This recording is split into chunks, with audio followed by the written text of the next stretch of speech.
The following episode contains discussions of mental health, self-harm, and related topics that might be distressing to some listeners. If you would like to avoid these topics, we advise you to skip from 30 minutes to the 1 hour mark. Stephen A. Smith, I think you had some marriage advice for me. Is that right? Or well, you know what? Listen, like a dog. Sorry, you rewind it. Sorry, No.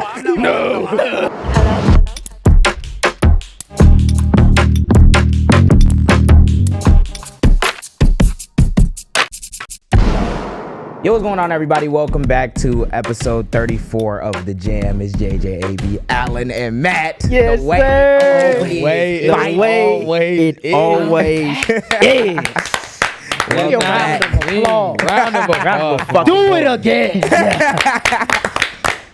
Everybody Just like we in Chuck. clap at home. Demon home. I've been seeing the comments talking about why Alan always sick and all this. Like, I'm bullshit. Yeah. I know, bro. Give my niggas some cheerability. It's been since like it must have been like episode 27, 28, and now Demon is finally You know on. what these Yes, few sir. weeks been like? Y'all ever took like Walmart melatonin? Yeah, That's what these few weeks have that been Walmart like. melatonin, boy. You just start seeing shit. Yeah. Oh, God.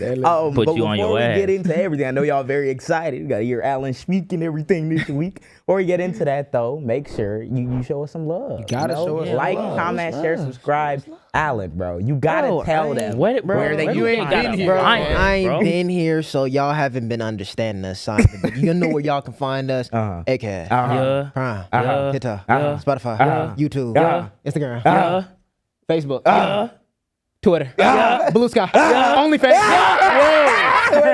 Patreon, maybe. Thank you guys. Patreon. Yes, sir. Patreon, yeah. Just for the people that are Yes, sir. just now tuning in, we launched our new Patreon. Yes, sir. As It's patreon.com/thejaampod. I believe so. If Don't it, ask now, we'll me. put it on the screen or some shit. Yeah, we'll put it on the We screen. don't know our for you. Patreon. Thank you guys Yes, sir. for subscribing to that already. Hell it yeah. just has launched. Shout out to the first user to ever hit the sub button on the Patreon. Your name is drum roll, please. Drum roll, please. Hey, y'all. Tay. Tay. Really appreciate you. I thought we were More to his name. Underwhelming Tay Johnson. The guy. Underwhelming ass name. He just gave his hard. He just gave our First supporter that sent us bread. This nigga say underwhelming ass. You right, bro. My fault, Tay. Shout out, Tay. Hey, Tay, if you want to be overwhelming, nigga, gift that 50. Wait a minute. We probably gonna give shout outs to the rest yeah. of y'all at the end of the episode because we can't do that up top. Hell but yeah. thank you guys for following the Patreon. If you guys want to support us Wicked. financially directly, please go follow that Patreon.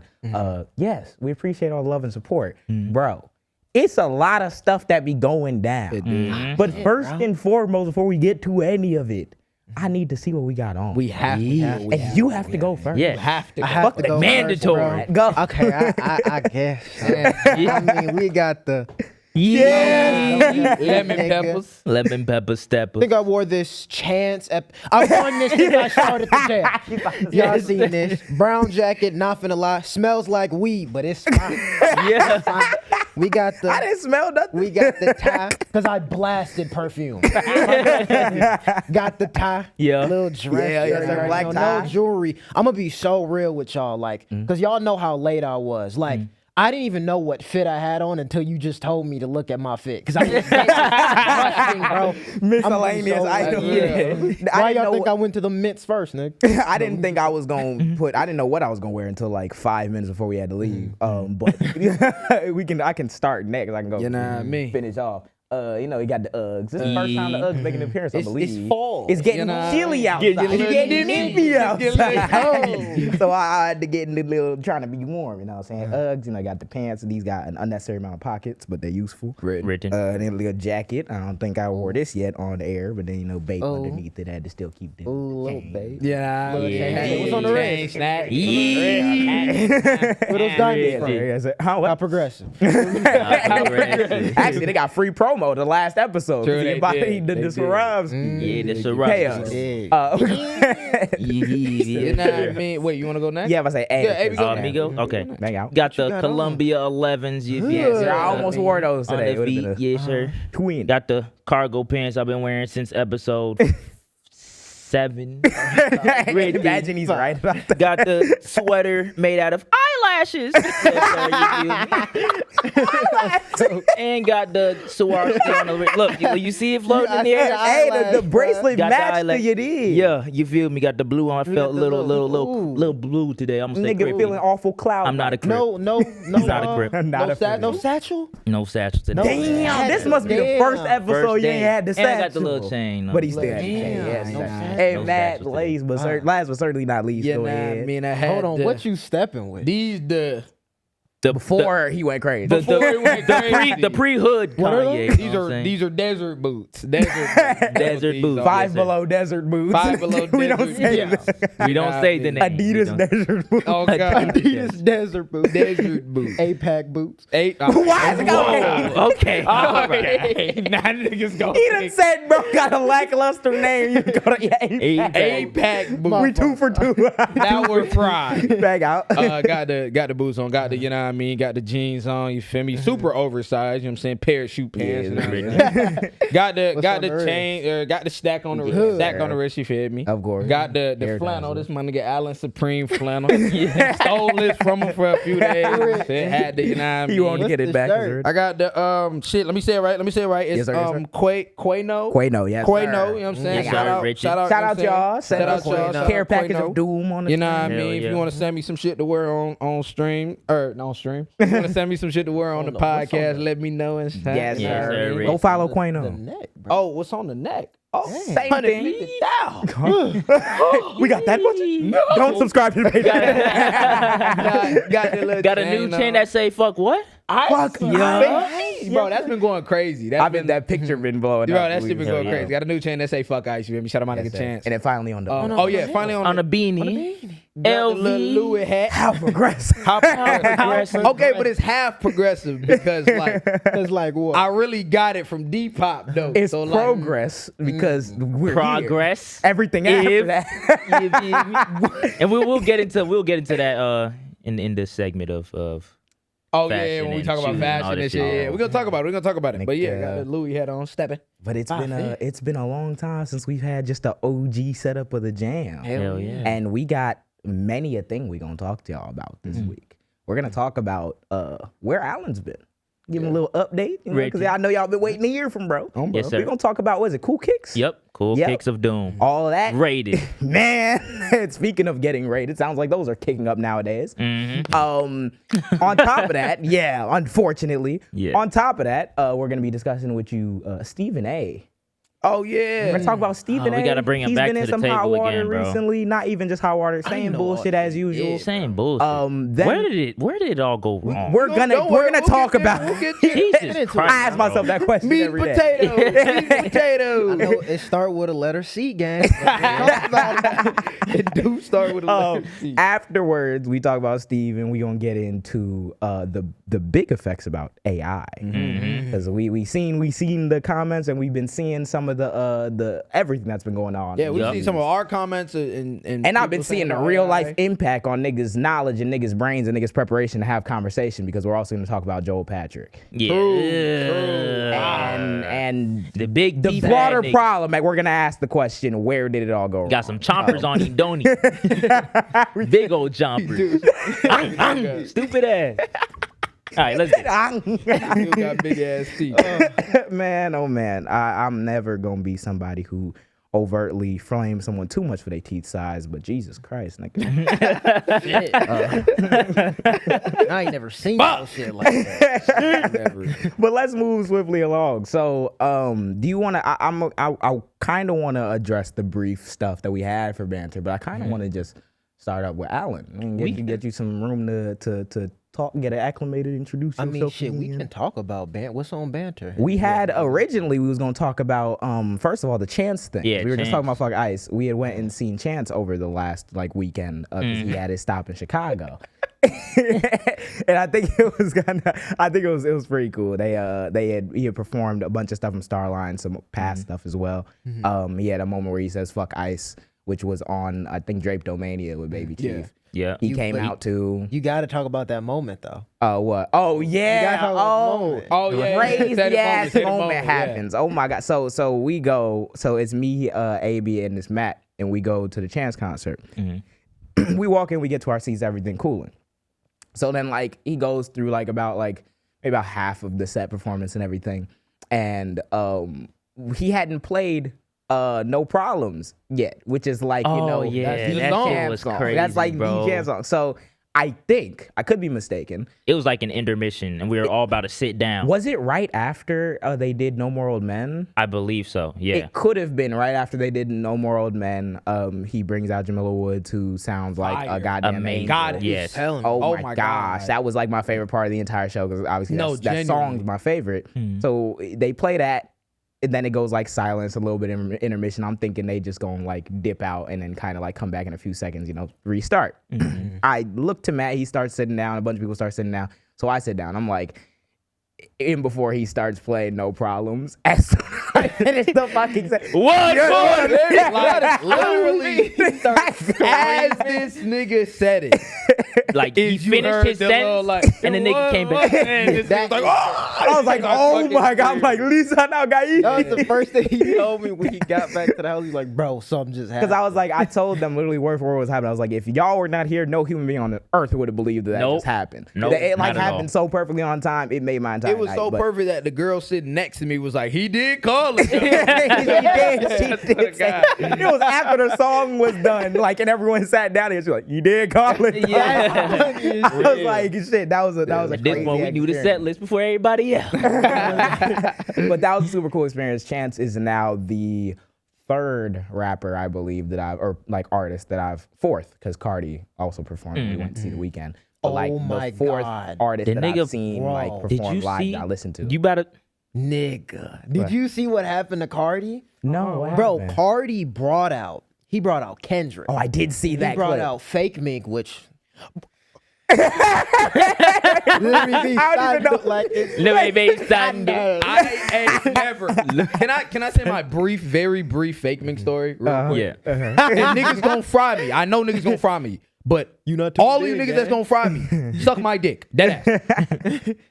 This nigga Fakemink. I'm like, okay, I seen a post about kids takeover. They were like, oh, this nigga Fakemink getting co-signed by everybody. I'm like, merch, who co-signing him? SZA, Drake, Cardi. I'm whoa. I'm This nigga all might be these- cold. Frank Forgive me, I Ocean. still have it. Frank Ocean? Frank Ocean? I haven't even heard co-signed of this this nigga. person. Really? I'm like, yes, he posted the nigga. I'm like, who is this nigga Fakemink? I look at the nigga song. I hear the Louis V. Sandals shit. I'm like, oh, okay, this that one song that blew up. Louis V. Sandals. Okay, cool. It's not even his song though. So I'm like, written. Whose song was originally? It was another nigga song. Like I think his name like shit. D's or D or some shit like that. One of them. I'm like, cool. Nigga. I'm like, fuck it. Let me just go start looking into Fakemink. You know how I am about music. I'ma just go look. Wait, what did you? Is it bad? It was positively the worst listening experience I've ever had, like this year so far. Oh my For God. sure. Bro, I was in the hallway. For That sure. nigga was like, Alan, bro. He was like, you know who Fakemink is? I'm like, yeah. He was like, why everybody dick right? Bro, He was so I mad, can't be bro. You know what I listening to think the it same shit niggas is listening to. You know my what I nigga. think it is? It's that like want to be separate and different type shit. I feel like people It is. people like is. they look at the music, and if it's overtly different, this shit hard. So But it's I like- think it's that, and what it also is though, it's the rise of UK artists, right? Oh, he's I think UK artist. artist. He a Oh. UK artist, Yeah. which is cool. I'm fucking with that. But nigga, y'all not co-signing my nigga Nems more than this nigga, Yeah. bro. Nems stop is bullshit. hard. I as actually fuck. like Nems Nems is is hard. crazy. I Fuck. really like Yeah. Nems is crazy. These niggas, bro, this nigga he's dog in shit. he's in the London underground scene. This which, nigga- like, come on, bro. This nigga dog shit. Let's keep I'm about to say, Alan, what do you think? I'm about to say. Well, on Fakemink, I've heard a couple songs, and he's not touching like Lancey. Like when he's What the he's fuck? not touching Lancey. Are we forgetting He's that not nigga touching Lancey them, in this like, bitch? he Like- just, like I think it's one of those things where it's like an Ian type. Like it's another underground nigga that got popping. Niggas feel special about it. Like I'm not even trying to hate, but like look at him, nigga. That's him. This is the thing. These people, we can make. he got these- luscious hair, That nigga look nigga. like Yeah. Here's the thing: we can make these people celebrities for other reasons. You know what I'm saying? He a good looking dude, bro. You make that nigga a model, gang. You know what I'm saying? He fuck with the What clothes. Beyonce get that say? I like some of the look, real. Fucking You got that nigga. Look, you got that nigga in a pelly coat, bro. Let that nigga, you feel me? Yeah. Walk a little show. Music. This nigga sound like he dying on every track. No, Start a trade. No, Get I a definitely trade. got to listen to more songs. I but listen to will- like 5 songs. I will All for dog sure shit. say- Yeah. I would say Louis V I was gotta hard. check him I heard out. one other song. I forgot the name. It was cool, but like other than that, like I There was a gotta song take a that yeah, I listen. SZA had check him out. played I gotta on take a her listen. shit. There was a song that SZA had put on her story. I'm like, fuck it. Let me. Oh, Truffle. I listen to Truffle. Yeah, I really dang. gotta tap in and see if it's as bad I as gotta it's making see, it bro. sound. In the car, Yeah, I when we leave, we're gonna listen. I'm not to playing it. that shit in the car. That was my. You just said all that shit. I'm not playing that shit in the car. I'm listening to my Car might break down. Ain't no more old man. You know, that was my little rant, bro. that was your love. That nigga, hey, and if ain't Fakemink, bro, I'm sure you a cool. I know that nigga back. That nigga mad as fuck. Bro, I just miss when niggas was actually good at music. And did Yeah. music because they was I good at love music. when they London loved it. niggas get mad because it's like we was watching Top Boy. And he was dying. He was like, "We have to get the food," and he was dying laughing, bro. I was like, "Bro, we have to watch this shit." I We couldn't even take get that past shit it. serious, Yo. Bro, bro. it's killing me, bro. Shout out all my UK niggas. I about say to that say, like we not yeah. Jamaican. I'm about to say I fuck with my Yeah. UK niggas because the Jamaican thing, but I grew up watching like a lot of it, so I Yeah, feel like yeah. I don't bullshit them as much as a lot of niggas like in America do. Yeah. But like sometimes I do understand. What is it? Sometimes Like it that's what, some niggas, bro. I give credit where credit's due. Nem's hard as fuck. Lancey hard as fuck. There's hella other niggas hard as fuck. I think that nigga Feig, I don't know his name. Yeah. Figaro. I think he hard as I fuck. think he too. hard as shit. Like harder than Fakemink, nigga. Yeah, in my opinion, I got more songs from him than Fakemink. that I Bro. actually like. If we listen keeping to. it a bean, like Yeah, that's I don't fair. know. Y'all bro. gonna put I was gonna say, respect I gotta- on them. I gotta- And yeah, them, come on definitely. this podcast. Definitely put respect on them. I definitely fuck with them. But I was gonna say, you can't win them all. You know, you got you hope for Can't win the them best all. music possible. I was gonna say, it was cool getting to see Chance in person. It was cool getting to see him back on tour and everything. So big shout outs to bro. Yeah, shout out to him. We didn't get to actually like see him when we went. Yeah, to the we didn't concert. actually We was just link, in the, but it we makes was in the sense. crowd. There was a lot of 'Cause, shit going on. He doing a million other things. So yes, congratulations to you, and definitely that was a cool ass Great show. success on your tour. Yes, sir. In other news, I was gonna say, and again, like more personal news. I was gonna say the only reason why I'm gonna ask you about it is because I want us to give a little game to the youngins. You Yes, sir. celebrated a birthday with your Hell partner yeah, recently. Yes, sir. Girl's You already birthday. did. fuck all that. Tell them what you did. Bro, This is the hardest shit I ever heard. I'm gonna be so real, bro. It's not blasphemous if it's confidence behind it. Yeah. God didn't make nothing perfect, but I'm the next thing closest to it, gang. Talk that shit, nigga. Talk that shit, Closest nigga. to it. Nigga. We have Talk to talk. that Wait, why you say? so- He said I'm the. So, I told you who I think I am. I'm God. I'm evil. It's crazy. yo, we gotta have like a study on his transformation, cause Jesus no, fuck. real. Yeah, But no, the yeah, Mrs. it was my girl's birthday on the fucking 12th of October. Everybody And- have an October birthday. Yeah. Already, I was hell yeah. The first everyone October. Yeah. Baby. Nigga, what's so crazy is my mom's birthday is the day before hers. Really? Yeah, Damn. hers Our on sister Sunday, birthday's the Saturday. day before hers. Then that's Yeah? the 10th. Yeah. 10th. Yep. Everyone born in October. What y'all Everybody. doing? 13th. Just wanted to be Just included. wanted to be included. I just want to get the presentation. But no, yeah, it was my girl's birthday, and I remember this one I was dumb excited because it was my first time spending her birthday with her, and I'm like, bro, I'm finna make this like the best thing. So Memorable.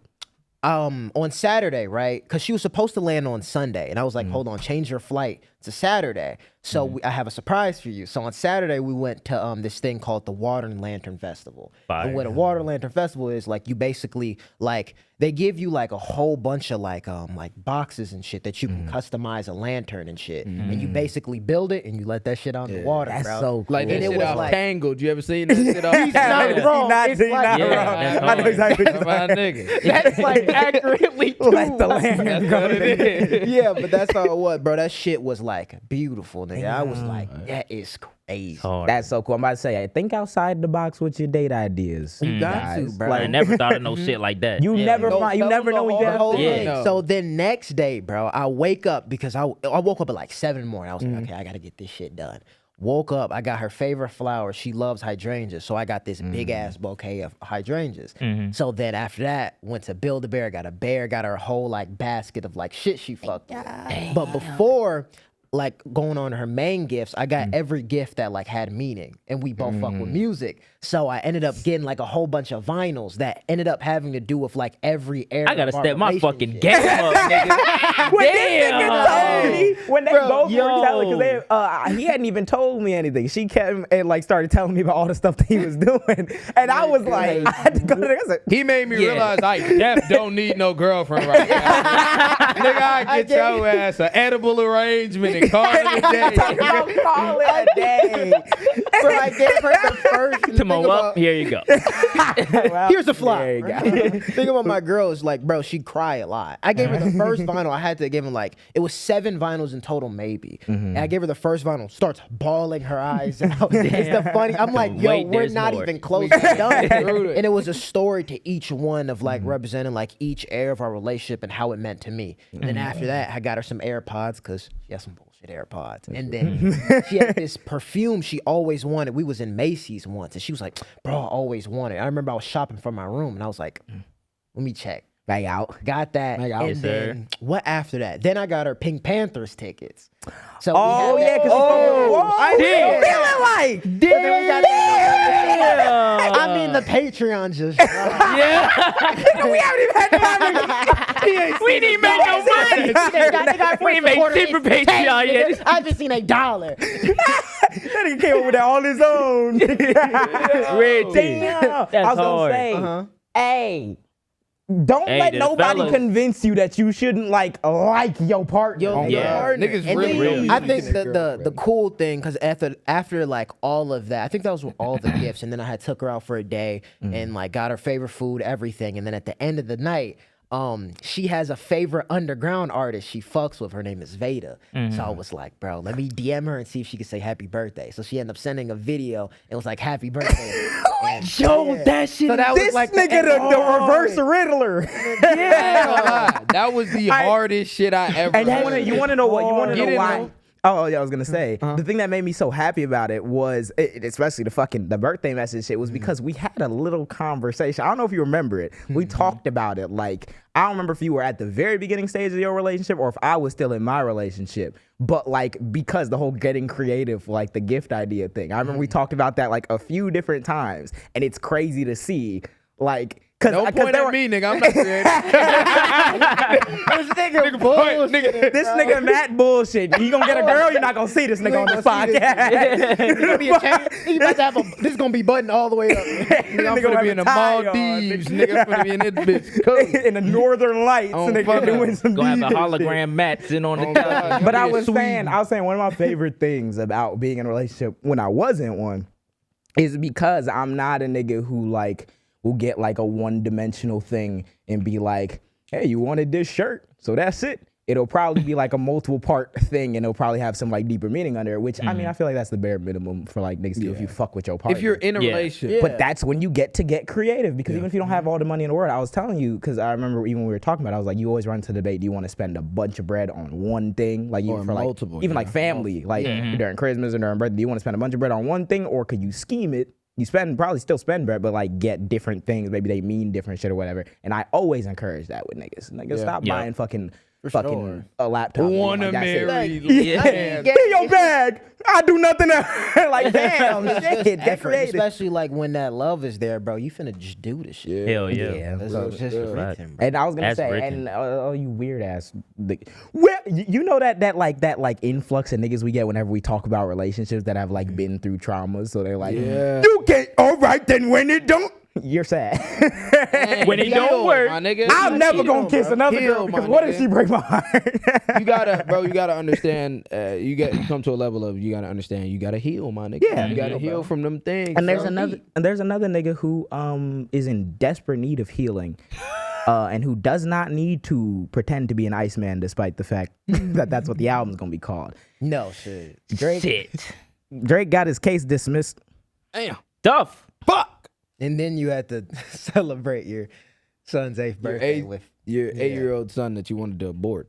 How'd that feel? Damn, I'm about to say, So- where did that come from? So it could be alleged. I mean, it's probably allegedly. You know how he get. It's true. Boy. You know how he get. This case got thrown out, not the Jam one. Alleged. Drake v. But- Jam. But I seen some shit that was talking about him wanting to abort his child. And my thing is, Allegedly. right. And not surprising because that's the side of the fucking mentality that we on. It's all the niggas who like politically click up with niggas like, well, because you saw Drake made his like Aiden Ross and right wing kind of pivot after he lost the culture. The niggas who click up with that are all guilty of doing exactly that, and they definitely slept with somebody. And and that's not a bad thing. I think it's a bad thing. I don't think it's a bad thing. I think telling someone to, as opposed to like talking. I was gonna say, yeah. I think. Yeah, I don't think the concept of abortion in and of itself is not a bad thing. No. But it was the way he was doing it, like That's telling okay. her to do it, and then also hiding your child. Yeah. That's It's insane. like- I mean, hiding your child is one I thing ain't- from the world because you don't have no obligation to express that to us. But at the same time, you should not be having a direct, because what that is like, it's a power dynamic. Exactly. You're Drake, so you think, you know what, abort this baby. When like, bro, no, So it knows that was my biggest thing, right? When it first came out and they were like, "Oh, this nigga Drake hiding his kid." In my opinion, I was like, "Well, it is his kid. Like, if he Right. didn't want to have his kid around. You he want didn't wanna have nobody his kid no, around." like no amount of eyes on his kid and shit. I didn't know, but it is alleged. I don't know if it's real, so I'm saying allegedly. But I didn't know that was the case, that he allegedly wanted her to get rid of the kid. Because if that's the case, then I see why niggas was mad at you for hiding your kid. No, and I was Not gonna- only did I you was want to gonna- abort the baby, and when the baby came out, you didn't want to show the baby to the world. You I was embarrassed of the gonna fold it back into the Kendrick thing because the reason why it's funny that his lawsuit got thrown out is that part of the whole thing was like he's saying Kendrick and UMG participated in promoting Kendrick, saying all these things that they knew were defamatory about my character, all type of shit. In Meet the Grams, Kendrick talks about how Drake is like he proposes that Drake is embarrassed of his like baby mamas, and that's why you've taken XYZ action. Go hide them baby mamas, ain't you? Exactly, right? Which I mean, that's his theory. He's just saying that shit about him, but it's not like that nigga got that shit from nowhere. Right. He got that shit from the public stories of how it was handled with Pusha T and with an Apparently it was text messages, all types of shit. all types of other shit, whatever that has been. So that's why it was funny that like the nigga's grand scheme at the end of it was, all right, let me sue this nigga, and then when the courts say that he's not a pedophile, then I'm gonna get off scot-free. Are you dumb? The courts Was looked anyone at, in your team? The courts looked at that shit and said, Done. niggas lose every day, B. Go the fuck home. I think overall, Dismissed it. The lawsuit in general was just such a terrible response. Like, was terrible, you bro. genuinely have killed your shit for no reason. They said, Nigga, they said somebody although- said he lost the black side and the white side. Oh yeah, no, because if you notice, I was gonna say, niggas like to act like culture is not like involved in this shit. Not even niggas, Drake fans like to act like culture is not like involved in this shit. The thing is, you can tell the angle that was played afterwards. Drake has been it's been like noted that nigga has whatever sort of like acceptance issues. You feel like the black community don't really accept him, and some of that was warranted because a lot of times it's just like, oh, the nigga light skinned, the nigga soft, and everything, right? Yeah. But over time, that became like, all right, cool. I'm gonna just like that like shifted into whatever it's gonna do. I don't want to do the whole fucking backstory on these niggas going back and forth in tracks. But the thing that end up like happening is when niggas are making very valid points about your presence in the culture, and he feels like, all right, that's just another thing of them exiling me. All right, let me just dip this shit. That's why we're with Aiden Ross. That's why we're on this completely other side of the internet, because he knows he's lost the culture and he doesn't give a fuck. Nope. Because it's like, all right, cool. In his mind, there is no valid reason for us to have, for me to have lost anything. I think And the valid reason is shown in the fact that you sued a nigga over words in the diss track. That's the shit that niggas were saying about you. Yeah. and adding on to what you were saying, like, I don't think people are like, of course you got the dick riders that are jumping on the bandwagon of just hating Drake. But I think overall, just like the hatred that has been happening for Drake from the public is genuinely because people are seeing your values. Like, because you can't take that accountability, now you show your true self. Now you're hanging around, like you said, Aiden Ross. Now you're doing more stake. No one deals. likes a Yeah. sore Now you're loser, doing nigga. lawsuits, Nope. and now it's more than a sore loser. No one likes a piece of shit. And no one likes a fucking everyone on that side knows what a victim mentality is the moment a nigga says something. But like, I'm waiting on the top. I'm gonna tell you right now, the top we're about to get from this next Drake album, and you can call it hating. The top we're about to get from this next Drake album is him doing like a timestamp record, where I'm going to tell you right now, he's about to victimize himself. Yeah, for sure. Yep. Not all this shit happened to me. What did I miss? I was just doing right by people XYZ. That's cool if your words mean nothing in your music. True. Because that's not what the last fucking 15 years of your it's goddamn not music said, well, bro. I I think it's just not the whole side of the story. Exactly. And if you can't Yeah. be genuine in telling the story, then you can't respect the genuine response. Yeah. So I'm about to say, so they threw it out. They say Judge Jeanette A. Vargas stated that the song is a series of opinions, not defamatory allegations, and listeners were aware of such. Although that the accusation is that the plaintiff is a pedophile is certainly a serious one, the broader context of a heated rap battle with incendiary language and offensive accusations hurled by both participants would not incline the reasonable listener to believe that Not Like Us imparts verifiable facts about plaintiff, wrote Judge Vargas. Literally Like- common sense. So niggas forget that in Taylor Made he told Kendrick In to layman's terms, talk about him liking young girls. That's a gift for me. And then he talked about him like young girls. Then you sued him because he talked about like young girls. And then UMG promoted you liking young girls when you told him to talk Didn't about he say you. he got touched on while he was like a kid or Oh, something? about to say, then Yeah. in his other shit, he goes and is like, yeah, you got. part something. Six. Yeah, yeah. It's like, oh yeah, you got molested. So why is it that one nigga's getting sued? Fuck me, I made the whole no, you didn't make the Nigga didn't even listen to that lyric properly. There was So no one connection. nigga can say whatever in the diss battle, and if I lose, then it's a legal problem. Yeah, that's just bullshit. That's what that is. Bullshit. You're Bullshit. bullshitting, my nigga. You lost like niggas said was gonna happen. Niggas who were hating on you originally said, watch this nigga lose and then sue. And then you did. And then you got dismissed. That's real. Nah, he That's wanna real. appeal So now it it's like, I don't know. What do y'all think is next? Y'all still wearing those Appeal Nocta of Doom? tracksuits? Oh, nigga, I'm buying my Nocta? Yeah. Wait, why you ask? No, I'm genuinely asking. What I was gonna ask was I was gonna be like, I mean, that's cool, but like, you send us like, Yeah, send us Nocta some Nocta though, Drake.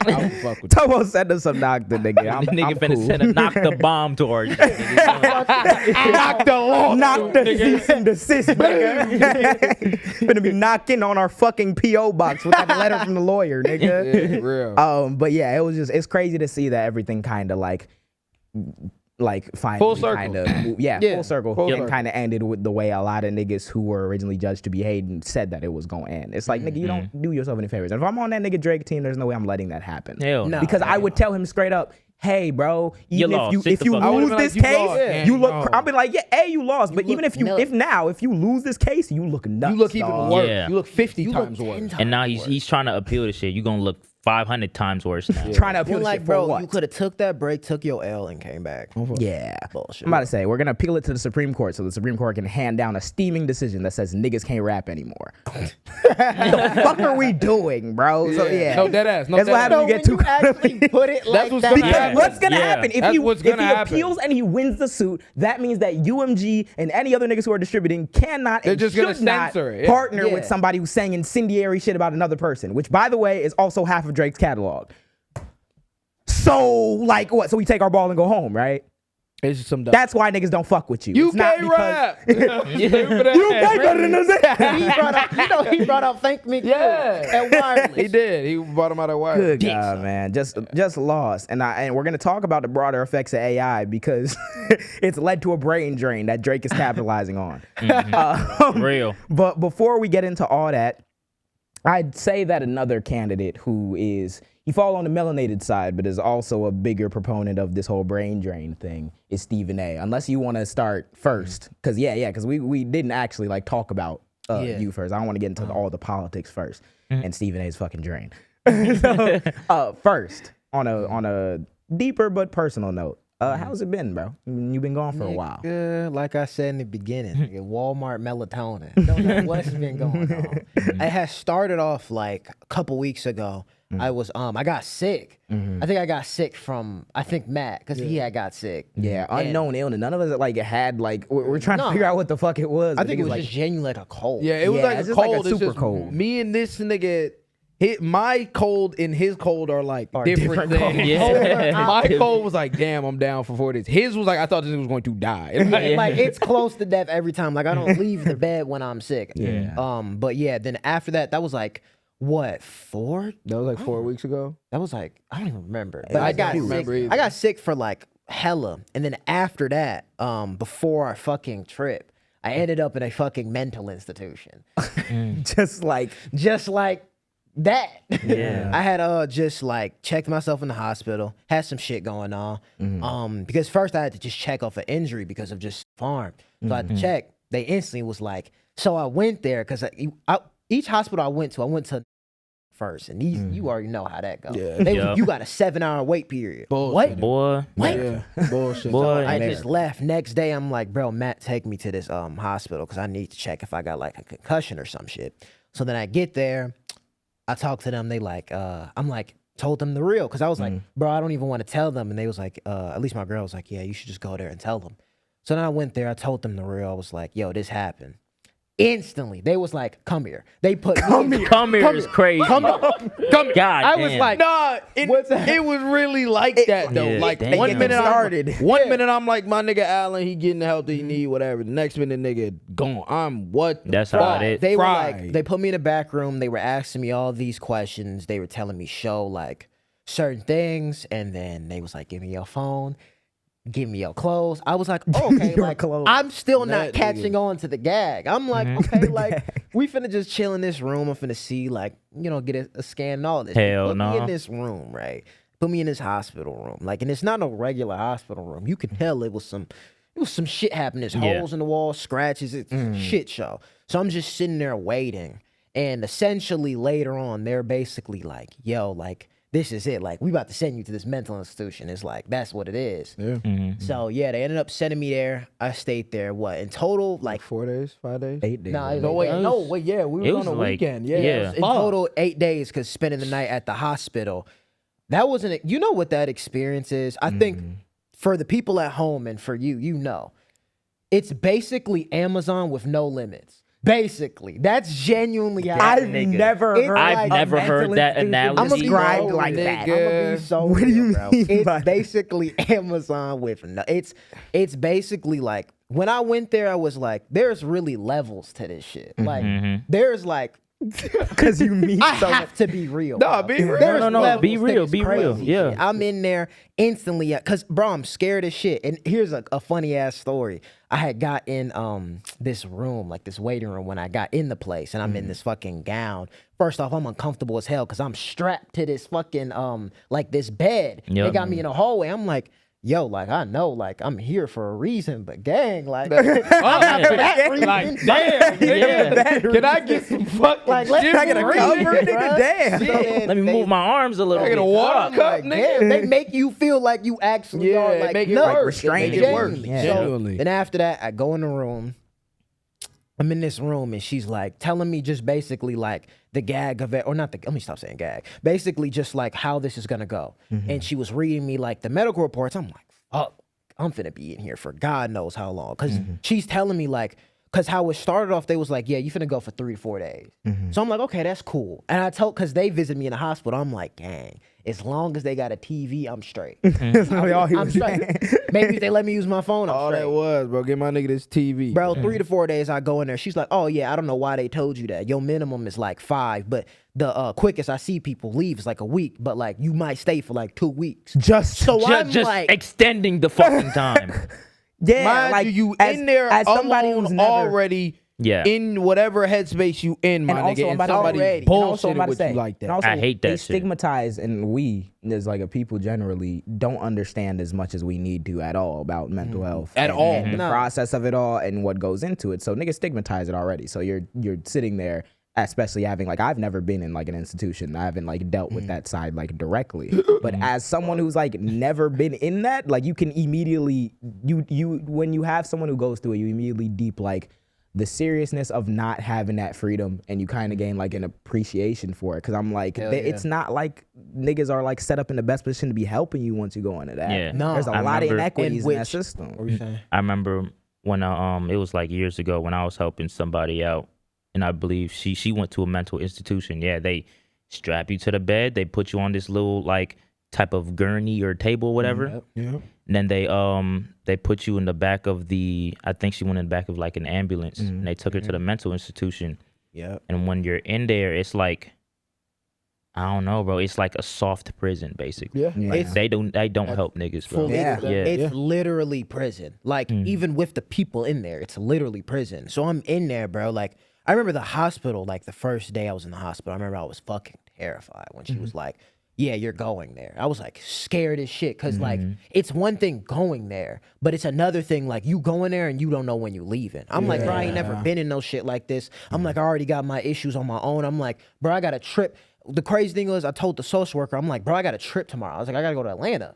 She's like, okay, but we strongly recommend it. So whole time I didn't know and then the nurse came out. She's like, yeah, you going. So when I'm in there, I'm in the room. I'm in the mental institution. I haven't got to like situate it. I'm just in the room getting registered. She basically tell me like, yeah, you got like 5. You gonna be like, you don't know how long.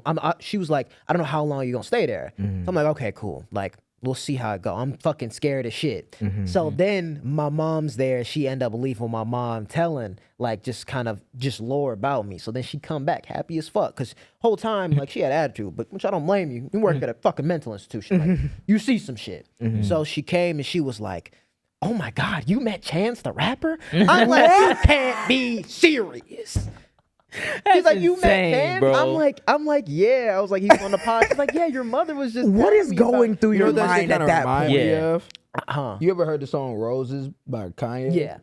It's like the concept of the song Roses is like how Kanye, I think his granny or somebody was dying in a hospital and they was still like asking the nigga for like autographs and like all types of shit. That's like Tried to nuts. take You a- finna put me in a whole mental facility. You come To in ask this me bitch talking about- questions about.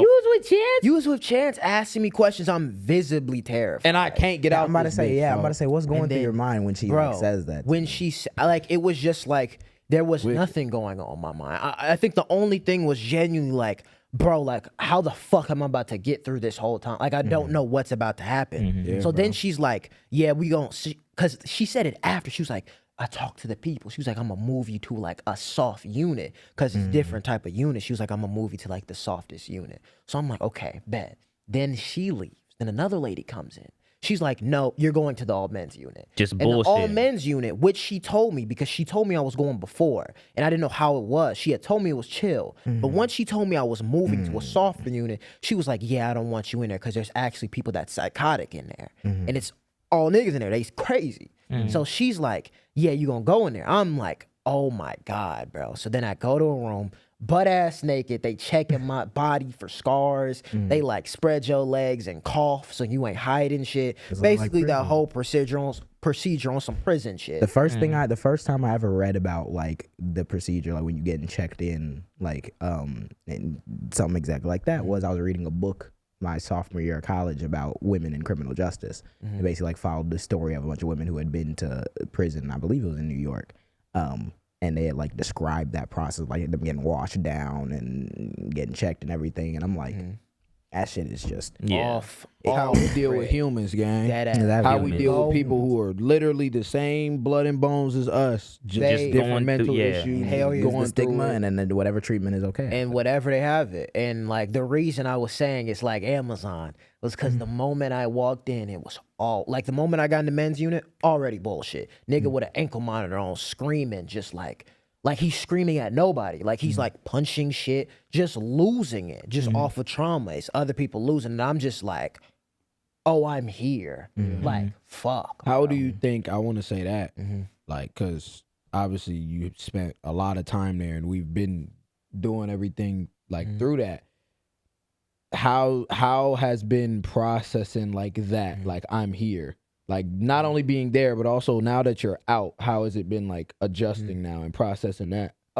Shit. Yeah. Like genuine like shit. Like I don't be like I feel like shit got worse. Yeah. Genuinely. That place in itself is like the biggest trigger. Like, because they don't give a fuck about you. Like, there is no benefit. And I'm not speaking for all, but the one I went to, bro, there was no benefit there. It literally just tweaks you out and scares the shit out of you. We talked so much about like because it's so hard. I wish people understood. And a lot of people will understand a lot more about things like mental health and facilities and healthcare and how our country does it if there was a lot more focus on like our country and how that happens. Yeah. He talked about, I believe it was a private institution. Yeah, it was. And It was a private institution. you see the same thing with private prisons, which were describing keep to a you there, scenario make that's more money, as a nigga. prison. In private prisons, it's known that these niggas will have like occupancy clauses with like the government. That's why I remember I seen when one of the last things he did when he left office was he closed a bunch of contracts with private prisons that the government had signed because they were like, all right, when it comes to rehabilitation and all types of shit, it's not doing better than government facilities. And like there's like 95% occupancy. So that means the staff there will make up whatever other rules to try to maintain that 95% occupancy. So even if you're supposed to get let out on like good behavior or some shit, your parole board's probably going to think about that. Like at least a little bit if it's a private prison. Yeah, especially if they need the money. Now you take that and you take people who are judged automatically by like a cookie cutter formula to be like psychotic and not in their right mind and not knowing what they talking about. And you throw workers in that system who are going to be jaded by the fact that those experiences are like what they're experiencing. Yeah. And now you just have a cycle of people sitting there. You were telling me about the stories that you heard from other people in there and like how people who had been to like Cook County Jail had said that like, no, this is just like prison. Yeah, no, this dude that was like, we was like just chopping up basically the whole time. Name was Ray.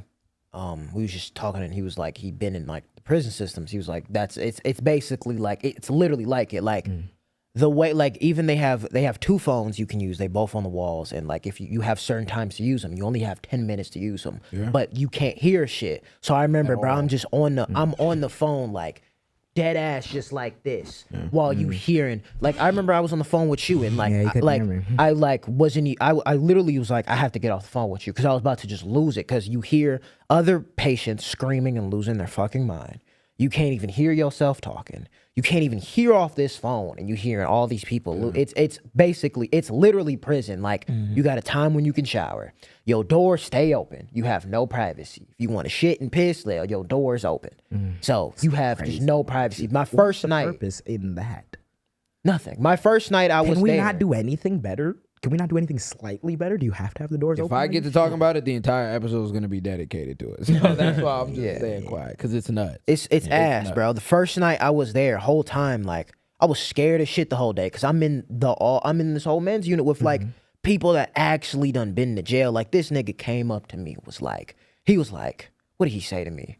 He was just, like, trying to get my, like, opinions on shit, and he a bigger dude, got face tats and everything. He talking to me, he was like, yeah, my dad gonna have to go to hell. He was like, yeah, I'm gonna be the one to send him there. But he was like, don't freak out, but I'm gonna be the one to do it. I'm like, man, you just hearing that shit. Do you think in the midst of that time that you got like much time to process why, like your own shit, or did it become like at a certain point where it was just like, all right, you're kind of getting overwhelmed at the same time by everybody else's story and trying to like maintain your sanity? You don't like keep your, like, it sounds like 8 days don't sound like a lot, but when I genuinely, what's been fucking me up was I feel like I was there for a month. Like, it felt like it. I genuinely felt like I was there for a fucking month, my nigga. Genuinely. Like, there is no like you don't get no personal therapist. The psychiatrist you do get, they read off a script. It'd be like 2 minutes. They'd be like, hey, how are you doing? You want to kill yourself? You want to hurt yourself? Done. You need meds? Done. During the day, you basically do nothing. And when you go outside for 30 minutes if they want to let you outside, and you're stuck in like a cage where it's a cage, literally. And you just throwing the ball in the wall. Nothing. And what do you, at least from your experience now and coming out here, what do you want to like? What was your biggest take? Yeah, takeaway. What do you want to give people that also? And I'm so glad you brought the shit up in its entirety. One, because I know it's freeing for you in itself, but also because, bro, it's real. Yeah. Like, there was so many people asking me where this nigga was, and I'm like, I'm not about to say it. But at the same time, it's like, it was people that was coming to me like niggas was just bullshitting or something. I'm like, no, bro, real life is happening around. All through all this shit. When we was in Atlanta, all this shit was happening while we was in Atlanta. So from that, like, what it's would you definitely like, give to people? I told him, like, and I've been noticing it more, it's definitely like a give or take type thing, because like, genuinely, when I think about it, like, it becomes like, it's really nauseating. Like, thinking about just like genuinely how like it happened, how they like I think I'll just never forget like that hospital day. Like, that's something, every time I think about it, I get nauseous because of just how they did it. But like, I think what I just took from it was just like, y'all know that saying of like y'all wouldn't trade y'all shit for nobody else's. It's like like a I know. It's that. It's basically kind of just realizing, because what they do is you're just deprived to like zero there. You're nothing. They rip so you, like yeah. you like you just start missing like normal shit. Like, bro, like it felt like heaven to get on that phone call for however many minutes. It felt like heaven to go to lunch. Like when my girl came on Saturday to visit me, because you only get one visiting day and it's only for an hour. That was like the happiest I've been in like years. That was just like crazy for me. Yeah, because it's like you get that like sudden whiplash of like a bunch of stuff starts kicking up, and especially because the life that we're beginning to live is starting to get crazier and crazier. So it's kind of like it feels at times like you don't have time to sort through and fully like feel things at certain times, and then you get into like a situation like that where it's like I feel like that's what also kind of like hit me with you being gone, is because I was telling him, I'm like, it did feel like a month. It really puts in perspective how valuable it is, just like little things, being able to talk to your homies, being able to like go out, being able to have your own like time, your own things. It's that cliche about like people taking it for granted, but like actually you don't realize it until like some shit suddenly happens. You don't like that shit just ass. Like I genuinely just like, I didn't think it would just bother me that much leaving, because when you in there, like you don't think, like the only thing you thinking about is going home, because like there is no expressing emotions there. Like there is no, like you in a mental institution, there is no crying or anything, because if you cry, they're keeping you in there for however long they want, because they want your money. That's the shit that I so hate I'm just about in that there shit, like, bro. no, I'm good, I'm straight. I just want to go home, until like we got on that trail and he just asked me like, how was it? Like I just honestly started to like just deep everything, and it was just so much shit that just happened there. It was just fucking shit.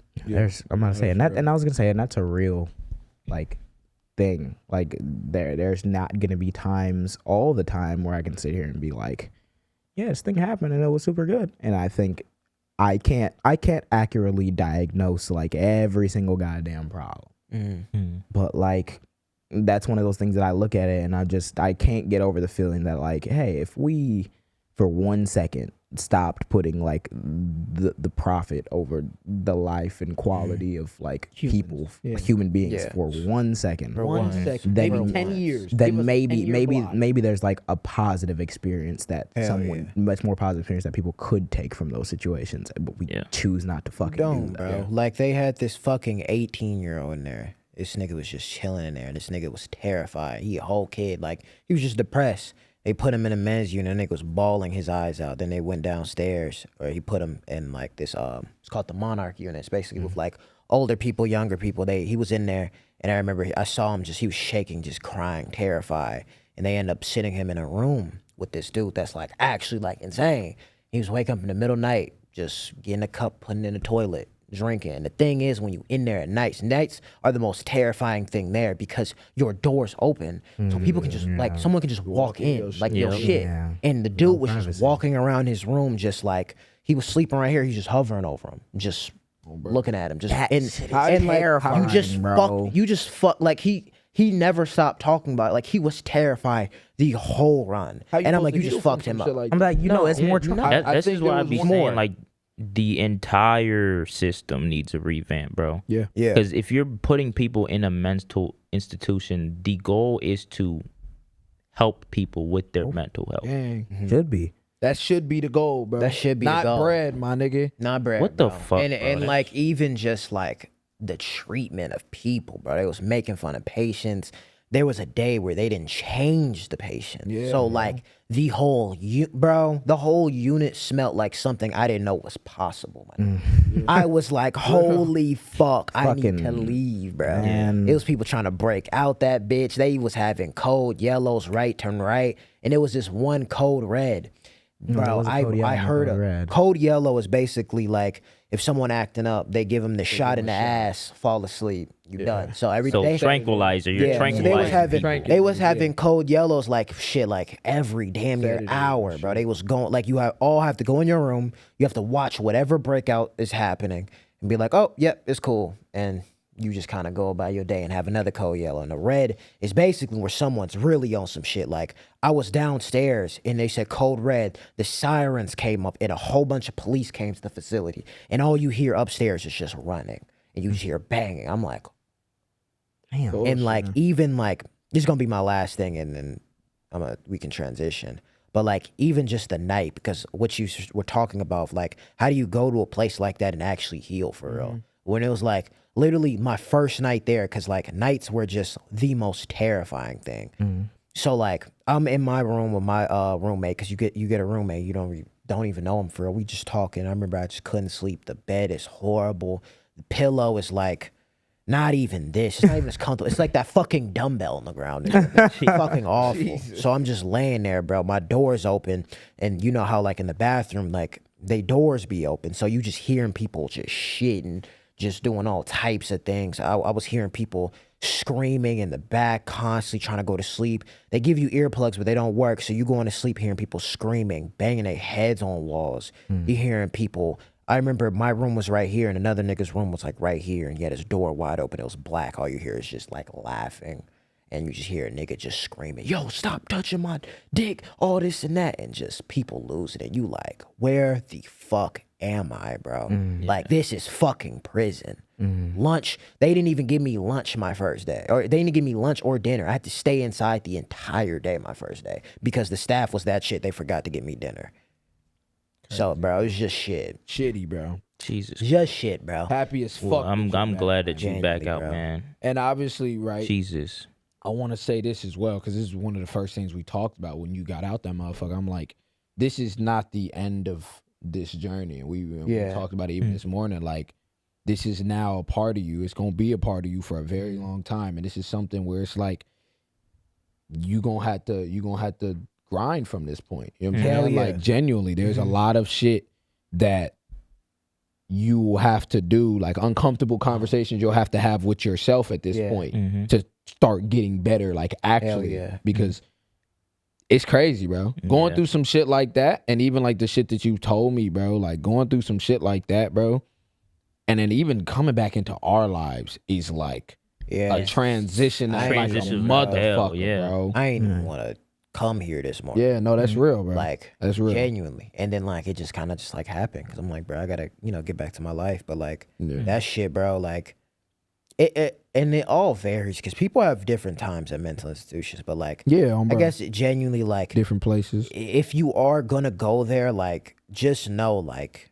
do research about the place for sure. You go to. Because it's not that there are not mental institutions that help people. It's just a lot of them do not fucking help. In our experience, in the place that we went to was some bullshit. Was some like actual really bullshit, and we really should fry y'all niggas and lawsuit y'all niggas. Cause like we really should if we really want to keep it like that. The shit these niggas it's even more than the shit you said. It's much more than the shit you said. What it sounds fucked up, but I've been making a joke. It genuinely puts in perspective how real it is. Like I think one thing I was thinking about was like on Jesus, like if I like, it sounds dark, but I was like, nigga, if I kill myself, I gotta follow through. Cause on Jesus, y'all not putting me in that bitch. Could you imagine trying to that should be the exact and then they be like, you know what? opposite. Let's put you in this with a nigga named Frank, and he gonna call you a hard R. Yeah. So like that shit did they happen. was doing all types of shit. Like, It has the exact inverse effect, and I was gonna say it kind of like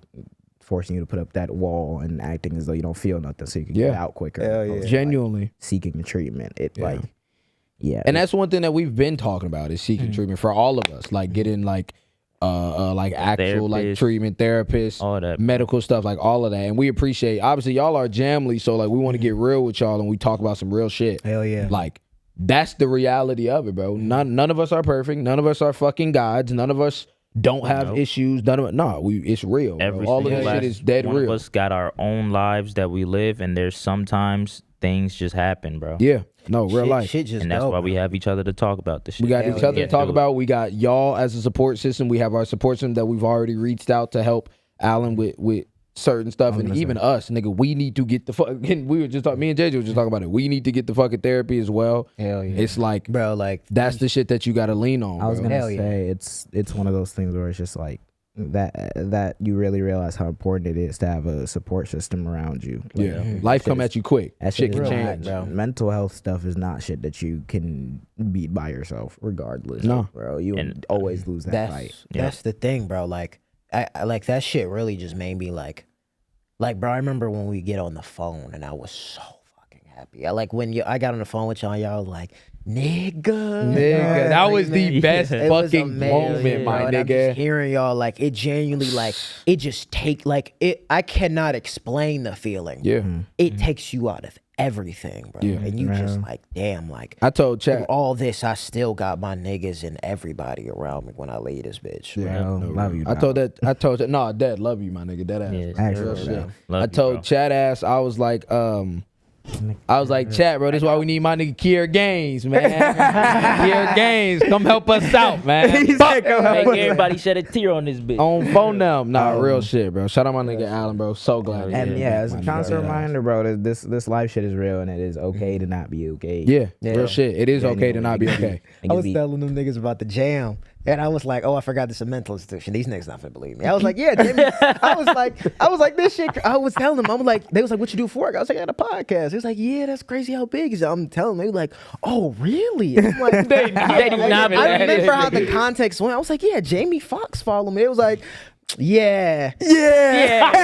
yes, bitch. Jamie Foxx does follow me, ho. I will show you on my shit." Yeah. Shout out my nigga Jamie. Yeah. All right, go to your heart. Yeah. I bet he told you that, didn't Yeah, you know what? Go throw that ball on that wall, nigga. Oh, no, nigga. Shout out my nigga Jamie. he? Man, laugh through the pain, bro. Laugh through the Laugh pain, through the bro. pain, That's bro. what we gonna continue to do. We gonna get the help. Laugh at the pain, laugh at the coon. Let's get on Stephen A. Smith. I'm fun of the Because laugh is damn the great. best medicine. So On Stephen A. Jesus. Smith. Here, I'm a speed through. I don't wanna waste too much time on that weak ass nigga. On that weak On that ass weak nigga. ass On that weak ass nigga. nigga. I don't know why I said it was such a New York accent. You know what I mean? It's the beanie. Were you throwing shots? It's the beat. Yeah, he from New York, ain't he? Is He's he? like a heavy Knicks fan. Freaky Remember nigga. Who? Stephen A. Right? He is from New York. Yeah, I mean, heavy Knicks fan. remember this is one of the worst days. Alright. So Stephen A. Smith. So recently, over the weekend, Stephen A. Smith came out and was doing what Stephen A. Smith does. Now, what made does Stephen A. content. Smith do? What does he do is the question. So I went on Google and I looked up what is Stephen A. Smith good at. What does he do? And when I Googled it, And I'm glad that you did because, nigga, it's changed, nigga. When I this shit Googled has changed. and it was like, what is Stephen A. Smith good at? I could not find any other answer other than talking at the mic. And I was like, that nigga is good at talking at the mic. He might have played baseball back in the day. He might have played baseball. He might have played Grade basketball. He had a knee injury. Winston-Salem State. He had a knee injury. Wait, did you know that? Yeah, he did. He had a knee injury. He had a knee injury? Damn. Nigga look like he had a knee. Yeah, he do look like he had a knee injury. He had a head injury too. Big ass forehead. Let's get into Stephen A. Smith. Real shit. So the reason why I want to bring up Stephen A. Smith is Stephen A. Smith.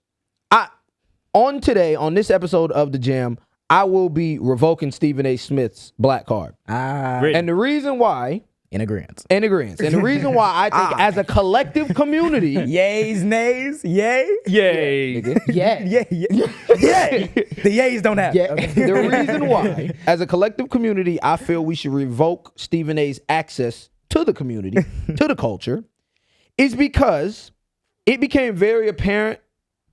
It became very apparent to me when I was watching his show that Stephen A. Smith is trying to curate an audience. Who is that audience? It's not niggas. Nope. His presidential run is what it is. It's his presidential run. It's not niggas. I promise you it's not niggas. Matt, how do you know it's not niggas that Stephen A. is trying to curate as his fan base? Well, Exhibit A. Can we look at the first screenshot? Yeah, can we look at that screenshot, please? So this is Stephen A.'s show. It's called Straight Shooter with Stephen A., right? You see the American flag in there, font is crazy, almost nigga. a Blue Lives Matter flag, I was like, realistically. you could tell he's definitely going for like the News Nation. Yeah, the News Now. Nation. Here's Stephen A. Smith's political opinions. Yeah. American flag in it. Straight Shooter as well in a time like this. Straight shooter. Straight And a nigga that is ass at basketball as well. I don't know what the fuck you're talking about. But Straight Shooter with Stephen A. This is his logo for his show.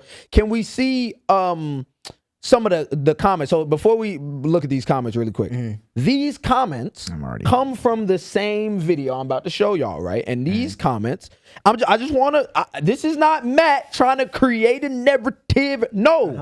These are the niggas, Stephen A., that's in your comments. These are the niggas that's watching your video. So he brings up the video of he brings up the video of what's his name? What's that nigga name? Fuck. APAC Jeffries. What that nigga name is, bro? Hakeem. Yeah. He almost said APAC. APAC Shakur. Yeah. He brings up that nigga Hakeem Jeffries in the AI video Trump posted the other day with the sombrero shit. Yeah, that racist shit, right? I didn't even see this. So it was in the middle of the government shutdown, and then Trump and the Republicans had posted this like thing memeing Hakeem Jeffries and Chuck Schumer because they were trying to talk to the media. It was an AI video, and nigga Hakeem with like a sombrero on and a mustache on. And Chuck Schumer just saying like a bunch of nut shit, And they like, like- oh, we don't like Mexicans. Yeah, and they bullshit. AI voiced the shit. They were like, the Mexicans are seeing that we're woke and full of shit, so now they don't want, like, just yapping. racist. So I see. Stephen A. Smith, his thoughts on that video were disgusting. And I don't know if that was his actual verbiage. He only uses disgusting and those types of words when he talk about black women. I'm about to say, usually that sound like, you call me jaded, but it sounds like it's about a butt coming. So he said That video's So let me tell you. He said the video was trash. He said he did not like the video. He said the video was trash. You know why he said the video was trash? He said the video was trash because he does not agree with the belligerent, his words, the belligerent and I forgot the next word, I'm sorry. But belligerent actions of the president of the United States. That's not something that he should be doing. It's childish, it's whatever. That's why he doesn't agree with it. Well, Stephen A. Smith, let's look at those comments. Your fan base, however, the one you're curating, you should invite Steven Crowder. That's a comment on that same video. AI joke Chuck deserve. Whoa, pause. Can we pause really quick? Go back and show that deserve spelling. We have to see that. Let's Okay, talk about it, gang. tight. This is the community you're curating. AI joke Chuck. They thought it was funny. We voted for Trump policy. We aren't little. He spelled aren't wrong. I'm pretty sure. Voted for We Trump aren't on little policy. sensitive babies about personality quirks. The next thing I'm pretty sure was like policy. We voted for Trump on policy. Yeah, nothing. On policies, fucking y'all. Policy. That's what he said. He said the AI video was funny because there's some truth to it. It wouldn't be funny if there wasn't. So the community, let's talk about it though. Let's talk about it. The community, Stephen A. Smith wants to curate are these niggas. Yep. They're not black people. They're not I'm about to us. say, They're not. again, It's those niggas. Keep the politics out of sports. That's not surprising because guys, guess who's been watching First Take and guess who watch everything Steven been doing. Like, yeah, niggas, Those same niggas. black people, yes.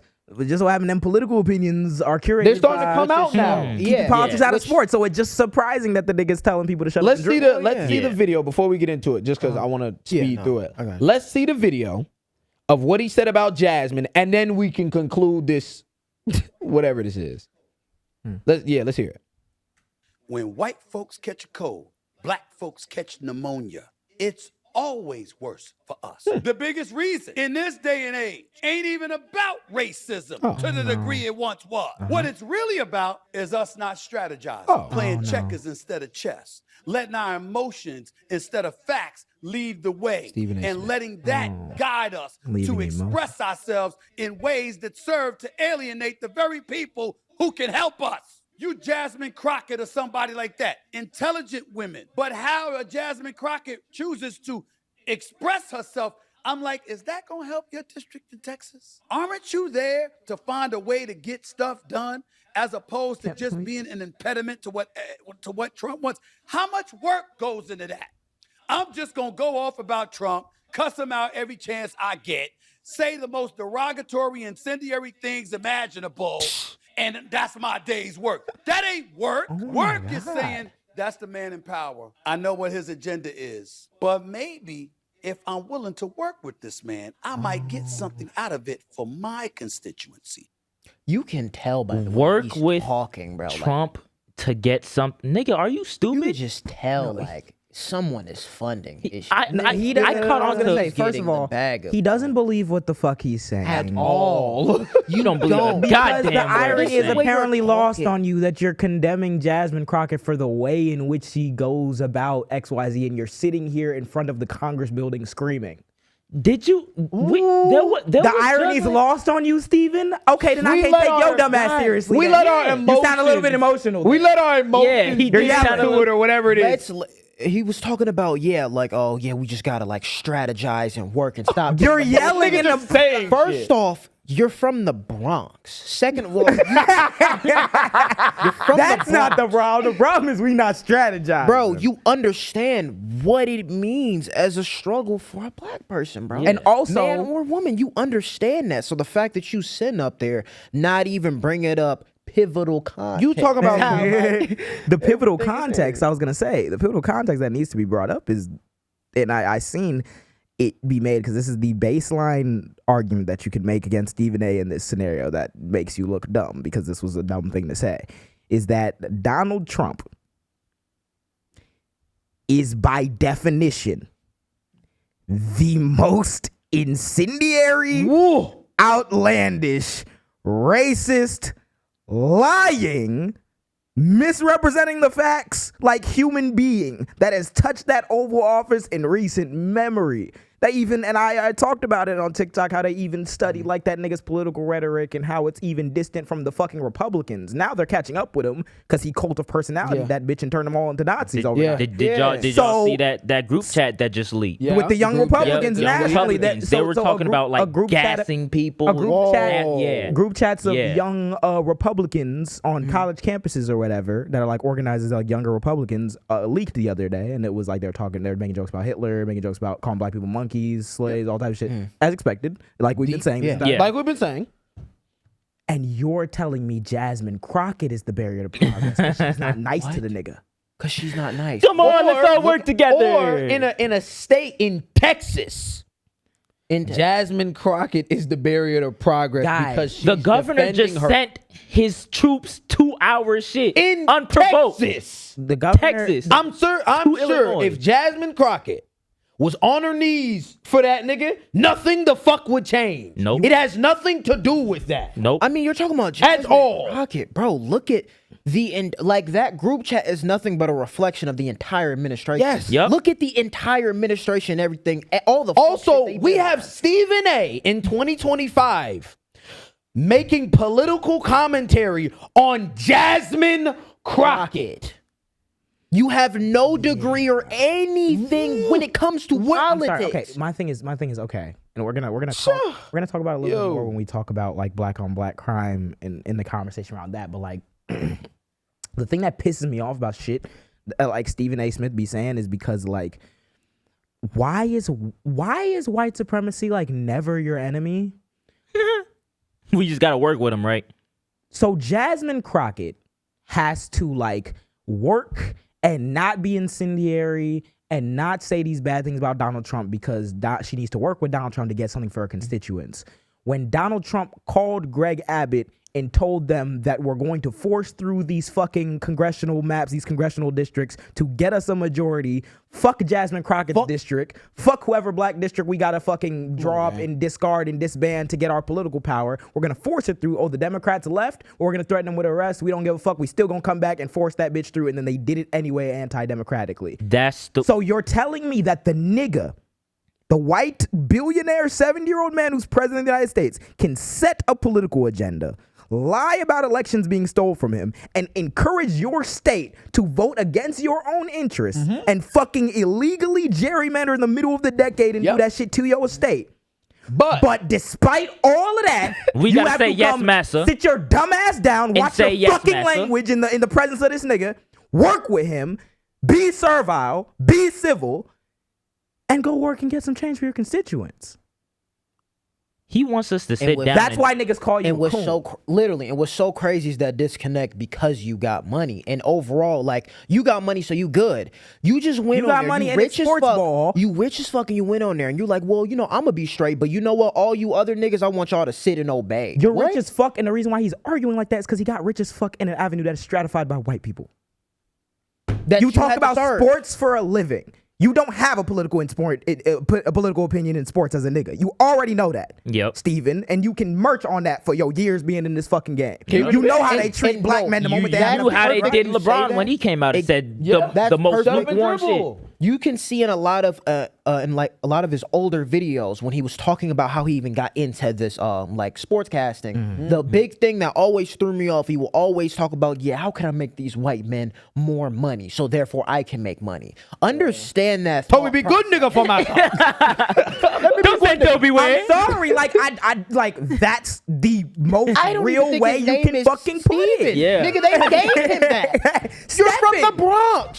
Stephen Miller or Stephen A. Fuck. I don't even think his the way name you dick is sucking the Steve. president. I don't know. Yeah. His name might not be Steve. He might be Steven something. Because my thing is, my problem is, right, again, I get the broader point that you think you're making about having a civil political society, and the more we don't have Congress people that are lashing out on each other, the more we can get to a state where we can do something productive. Jasmine Crockett gets something productive for her constituents. The only problem is Jasmine Crockett didn't come out the womb and start the problem of political radicalization and talking shit. Also, Jasmine Crockett didn't just send the fucking National Guard to a different fucking U.S. state. Also, we're in a completely different time. Also, we're focusing on the. I remember he gives Jasmine Crockett her flowers about how educated she is, but the problem is you educated and you talking like this. J.D. Vance went to where? Yale? Yeah. And before he became vice president, he was saying, "We told you Trump is a cancer. We told you Trump's Hitler." Trump, And then he became president. What? He started lying. He started dick sucking. He changed his entire rhetoric. And now he's attacking journalists and everything just to look more like Donald Trump. That's the rhetoric change. Wait, so white nigga can come in, change the entire political game, and now everyone is lying on a drop of a hat. Caroline Levitt going out there lying. Who started that first? The fucking first press secretary. What's her name? Alternative facts. Alternative facts. Kellyanne Conway. Yep. Started. Now the entire political strategy is just lie, no matter what. Yeah. Say whatever incendiary thing you got to say, do it. Just lie. Laura Loomer said ghetto black bitch. Yeah. Sir, do it. I didn't get a Stephen A. Yeah, where was that, Stephen A. when Laura said that shit? Hold on. And but Jasmine Crockett, as an educator, she got to tone it down and work with the Nazis, bro. And understands that we're in a time period where the Nazis are at your door and the Nazis keep talking about how I don't like black people. So she says, okay, fuck the Nazis, and she's the problem. But he didn't even call out. What did Trump say about Jasmine Crockett that one time where he low was IQ? Low IQ? And you didn't say nothing about that. They've called her low IQ multiple times. Wait. Let's look at Stephen A. because I feel like it's a lot of, JJ, you might be biased, bro. Yeah, I'm just let's see Stephen A. Let's see how Stephen A. keeps the same energy with everybody. He keeps the same energy with everybody. Can we see Can we see the video? Almost everybody. Can we see? Let's see this video because he keeps it the same with everybody. Well, also, too, Stephen A. Smith, I think you had some marriage advice for me. Is that right? Or well, you know what? Listen, I did it. Like a dog. Sorry, you're right. Sorry. No. I'm not qualified. Married? Right. Oh, no, not me. Go back. Well, sorry. Hold on, pause it right quick. For context, the white guy that's standing there, what's his name again? His name is Alex something. Billionaire. He's Serena Williams' husband. Serena Williams' husband. Serena Williams' husband. Basically, when Serena Williams went on the Super Bowl halftime show and danced or whatever, Stephen A. had some shit to say about it. About how they're doing the black community because of the gang and your. No. He was like, he was basically like, if this was my girl, he was like, if this was my girl and she went to her ex concert to dance on him, then I would be da da da. He was just bull. He was saying some bullshit. Bunch of bullshit. Black woman does the things. Black woman does the thing, Stephen A. Can we see it with the white man again? White man billionaire. We're not gonna laugh this time. Well, also, too, Stephen A. Smith, I think you had some marriage advice for me. Is that right? Or well, you know what?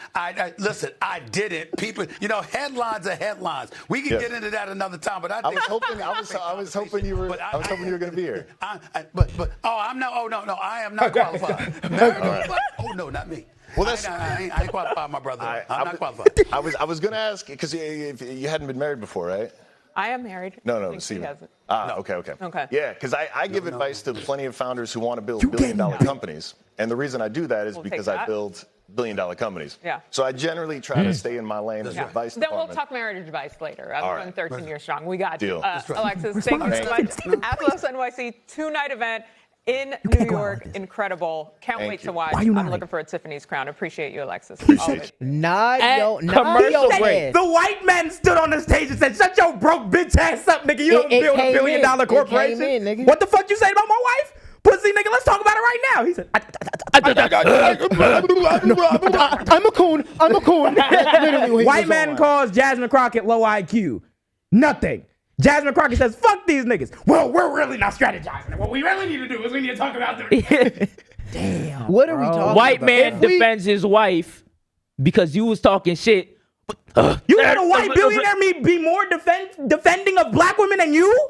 If we keeping it a bean, Damn. the only reason why we didn't get a classic Stephen A. response is because Shorty right there was trying to redirect the conversation. Hell I never heard But Stephen A. that's the Smith. energy, my nigga. Stephen A., where is that energy? And I would love to know where it is in concept, right? It's one thing to say in concept, oh, he don't be carrying the same thing. I love this video because it's proof of concept.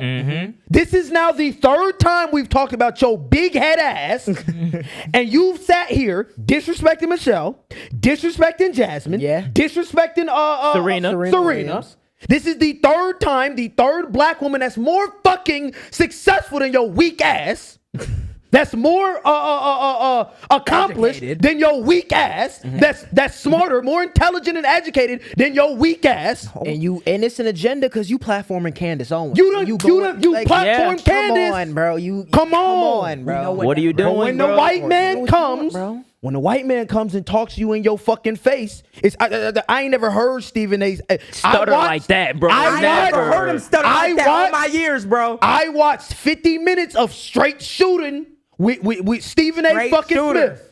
50 minutes of that bitch, and he ain't stutter like that one motherfucking time, my Straight nigga. shooter at everybody besides the very class of people that Donald Trump belongs to. Come on, gang. Why are we surprised that this nigga talking about you got to work with him? He a businessman. You know, he's in a Exactly. position of power. You're used to getting in a room We with know a white what- man in a you're position of power. Yeah. You're used to We making Their up- whole know. mindset is business. We know what side you are catering to, my nigga. So as black people, as the culture, us and y'all at home, It's gonna start reflecting that. Yep. it's gonna start reflecting. It. Keep that same energy, my it's nigga. not us, my nigga. Nope. I'm watching what you doing, bro. Yeah. Yep. It is a factual We didn't statement. pull this out our It is- ass. I'm about to nigga. say, and you want to know why? You want to know why it even hurts is because like you talking about straight shooter to all the white men in your audience that are used to you hearing you talk about sports and they want to hear you talk about politics. To them, you are straight shooting, but it's not. You're not straight shooting to me, not just because I'm black and Jasmine Crockett is a black woman. We got to defend it. No, it's because even when you talk about politics, you have no fucking idea what you're talking about, Steve. you No. don't. No, If at you all. did, if you did,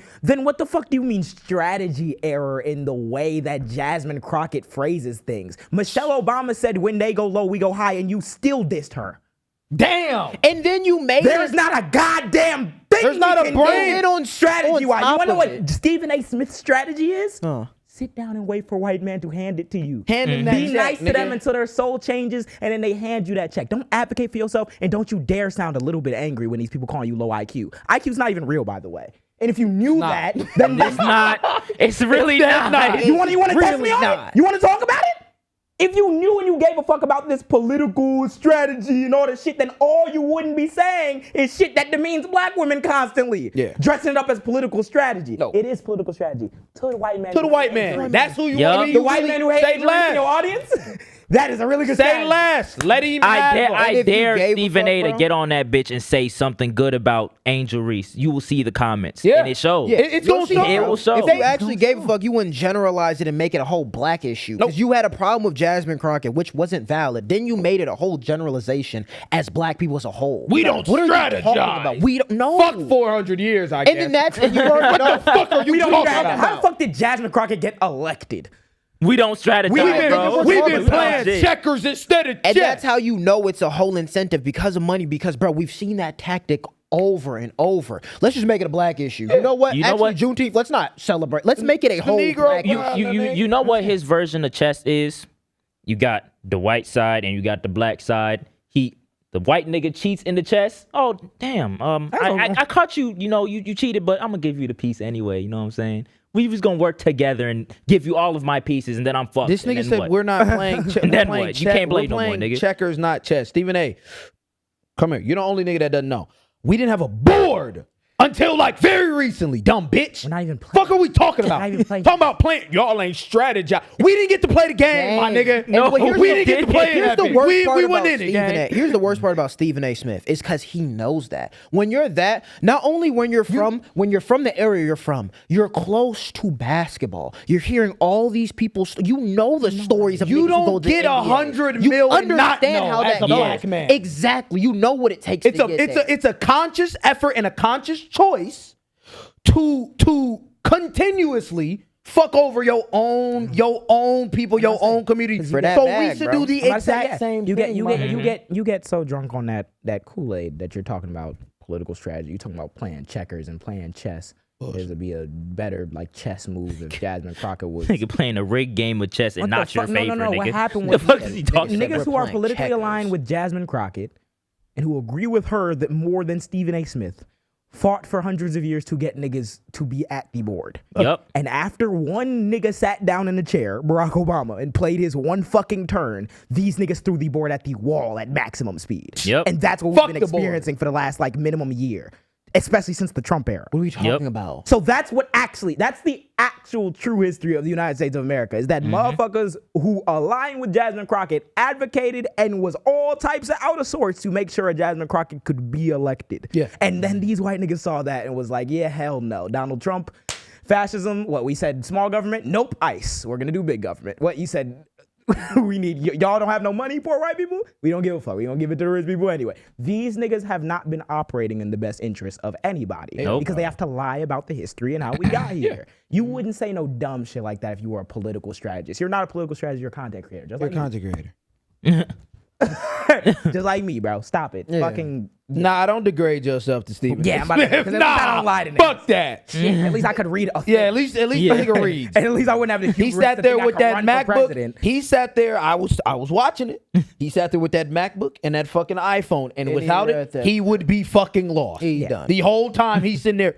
Man, that's what they saying. Man, Yeah, Could you buddy. imagine? No, genuinely. That's what it is. Like bullshitting. Imagine waking up, you brush your teeth, you like, bro, I feel confident for my day, just to get bitched by a nigga who made Reddit. Yeah. Evaluate, bro. Over with.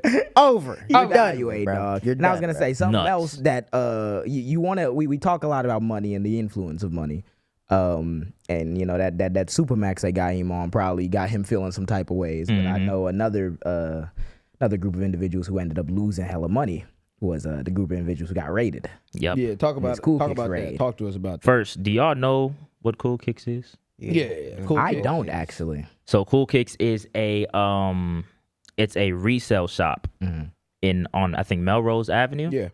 So here? basically, No, that's in Cali. Okay. yeah, Cali. So basically, Orange County or I forgot the something. nigga's name, the owner of the place, but he's like one of the like biggest, if not the biggest, reseller like store owners in the country, basically. Yeah. So I think at that time, I think it was like 2013, 2014, 15, it was Flight Club, but then when he got into his shit, everybody started fucking with it. All the rappers, all the celebrities, and everybody came over, started buying shoes from him, right? Yeah. So if y'all remember, I should have wore the fucking shoes today.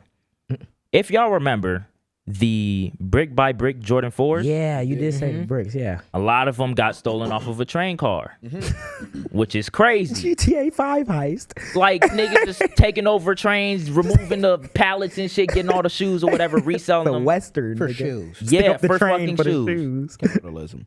Destroying the whole, like, yeah, literally, yeah. This Oh is where my we're God, at, I- right? Shoes that cost 20 fucking cents on the dollar to make. These niggas are Charging It- bro, 700. in the Cool Kicks. Like, I actually can't really talk about that. That's like, what? Like if you, and I know a lot of y'all on the interwebs have seen those videos of, like people going inside the resale shops and they trying to sell their shoes and then the nigga lowballs the fuck out of them. Yeah. I think they basically started that shit. Yeah, they did. They Yeah. did. They did. Yeah, really. So Like at least the culture around making content around it. Because Yeah. obviously niggas been doing that for years. But Yep. yeah. So it was one day where the owner of Cool Kicks, he was on this app called Whatnot, which is basically a sneaker resale / bidding site. So you would take your phone, you put it up, go live or whatever. People that follow you on Whatnot, they'll join a live. And like, say for instance, I'm selling these. I'm like, yo, bidding price starts at like 150. Who want them? So somebody puts in 150. Then the next person's like, no, I want it for 160. So they put in 160 and it bids Live until auction. Yeah, live auction basically, right? So he's in the middle of that shit. In the background, he's in his warehouse, by the way. It's Cool Kick's warehouse. He's in there chilling. All of a sudden, here, in the background, Open up. he looks around. He's like, "Yo, what is that?" Continues to sell the shit or whatever. The heavy ass knock. One of the employees come back. He's like, "Yo, we got some people outside." He's like, "Did I just get swatted? Like, what's going on?" Because swatting culture is real. Yeah, a lot well, of niggas be they'll getting call, swatted and shit. They'll call like the SWAT team on So live he was like, streamers. "What the fuck? I think I'm getting swatted, guys." Yeah, but swatted is a mistake usually. No, the SWAT was Fuck. there and they have a warrant. Yeah. Niggas had a warrant. Them niggas had a warrant, dude. Cool Kicks, nigga, they are not swatting you. Yeah. They are nigga. shutting you down. So then he turns to the camera. He's like, "Yo, I think we're getting swatted. I'm gonna hop off live." No, you were not. You were getting swatted by the real niggas. Not though. from like Jack. they had a warrant of doom. They said, "Give me your shoes, nigga. You're tripping." So on October 2nd, Cool Kicks was raided by Los Angeles Police Department. If we can actually pull up the picture of them Oh my outside. God, y'all, we're spending First billions of dollars on these fucking raids. Nigga. Look at Can all we the get pallets something else? of shoes they got out that shit. Holy shit. The big one to the right, those are the new Cavestone 4s. Oh my God, how can many you of zoom those? in, Wait, how much please, do on they the go bottom? for? It was like Yo, they can you zoom recovered in? like $500K worth of shoes. $500,000 Over like worth of 2,100 pairs or some shit like that. Oh my! What happened? No, I asked, I was like, you zoom Can in? we zoom into the picture real quick? Oh yeah. Oh my Can God! you zoom in? I ain't never. Oh, there it is. Cavestone. Damn. I think are on these I think Nike on the left boxes? are like Air Maxes or some shit. Yeah. Nut niggas. in fucking rated them. crazy. Bang out. Damn. Bang out. And here's the thing, right? This is why I was like, I actually can't wait to talk about it because it's like, I understand if it's like, in which I don't like excuse you stealing shoes off a fucking train. Yeah. I would understand if it's like a nigga that's like just getting into resale and they just happen to steal some shit. It's bad. This is- But all right, Cool Kicks. This is Yo, like- I just checked their YouTube. These niggas got 1.9 million subscribers. Yup. Yeah, no. They're 2 like, weeks ago, they just had iShow speed shopping for sneakers. Yup. They've had, look, They had Adrian Kai Pooty, shot Kai there. They Cenat. had Lil no, Uzi who- shot there. Sophie Ray, Everybody has shot there. Love Island. They Anybody have that you all can these think people. of, they've shot there. Everybody. Damn, So no you're telling sir, me- not me.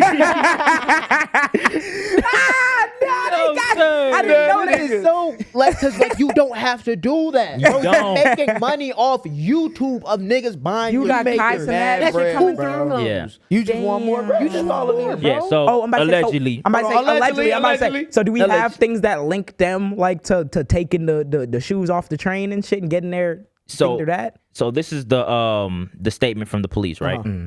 Los Angeles Police Department. On Thursday, October 2nd, 2025, detectives from the Los Angeles Police bro, they had so many departments. Oh my, they had Los Angeles Police Department's Commercial Crime Division Cargo Theft Unit in collaboration with Union Pacific Railroad Police, Union Pacific. Can I keep it Los a bean? Angeles Port Police, Los Angeles World Airport Police, and the Los Angeles County District Attorney's Office Bureau of Investigation. It's a nigga, you're fuck. done. It's a fuck. You did You're done. Can I keep it a bean, bro? did that shit, guys. I don't know who thought they was finna Allegedly. hijack. Allegedly.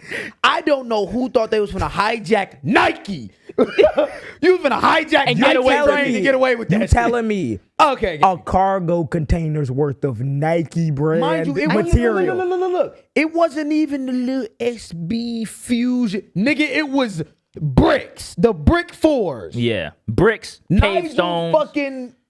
You talking about forklift worth of Nike fucking memorabilia? You thought these niggas? You thought wasn't you were just gonna the get authorities away on with you, it, bro? And the thing is, it's a lot of Homeland on your... They had the Port Authority, nigga, in Los Angeles. Airport Authority, They're gonna call nigga. it U.S. Coast Guard. Like, Jesus Christ. National Guard of Cool. I'm about to say, so what's going on with them now? So it was. They said during the operation, detectives recovered an estimated worth of $500K in stolen train cargo, including unreleased Nike shoes and clothing. The suspect, which is the owner, Adil Jaam, 34 years old, Los Angeles native, was arrested at the Damn, scene. got that nigga. Yep. Do they got him on bond? Felony charges. I think he actually bonded out.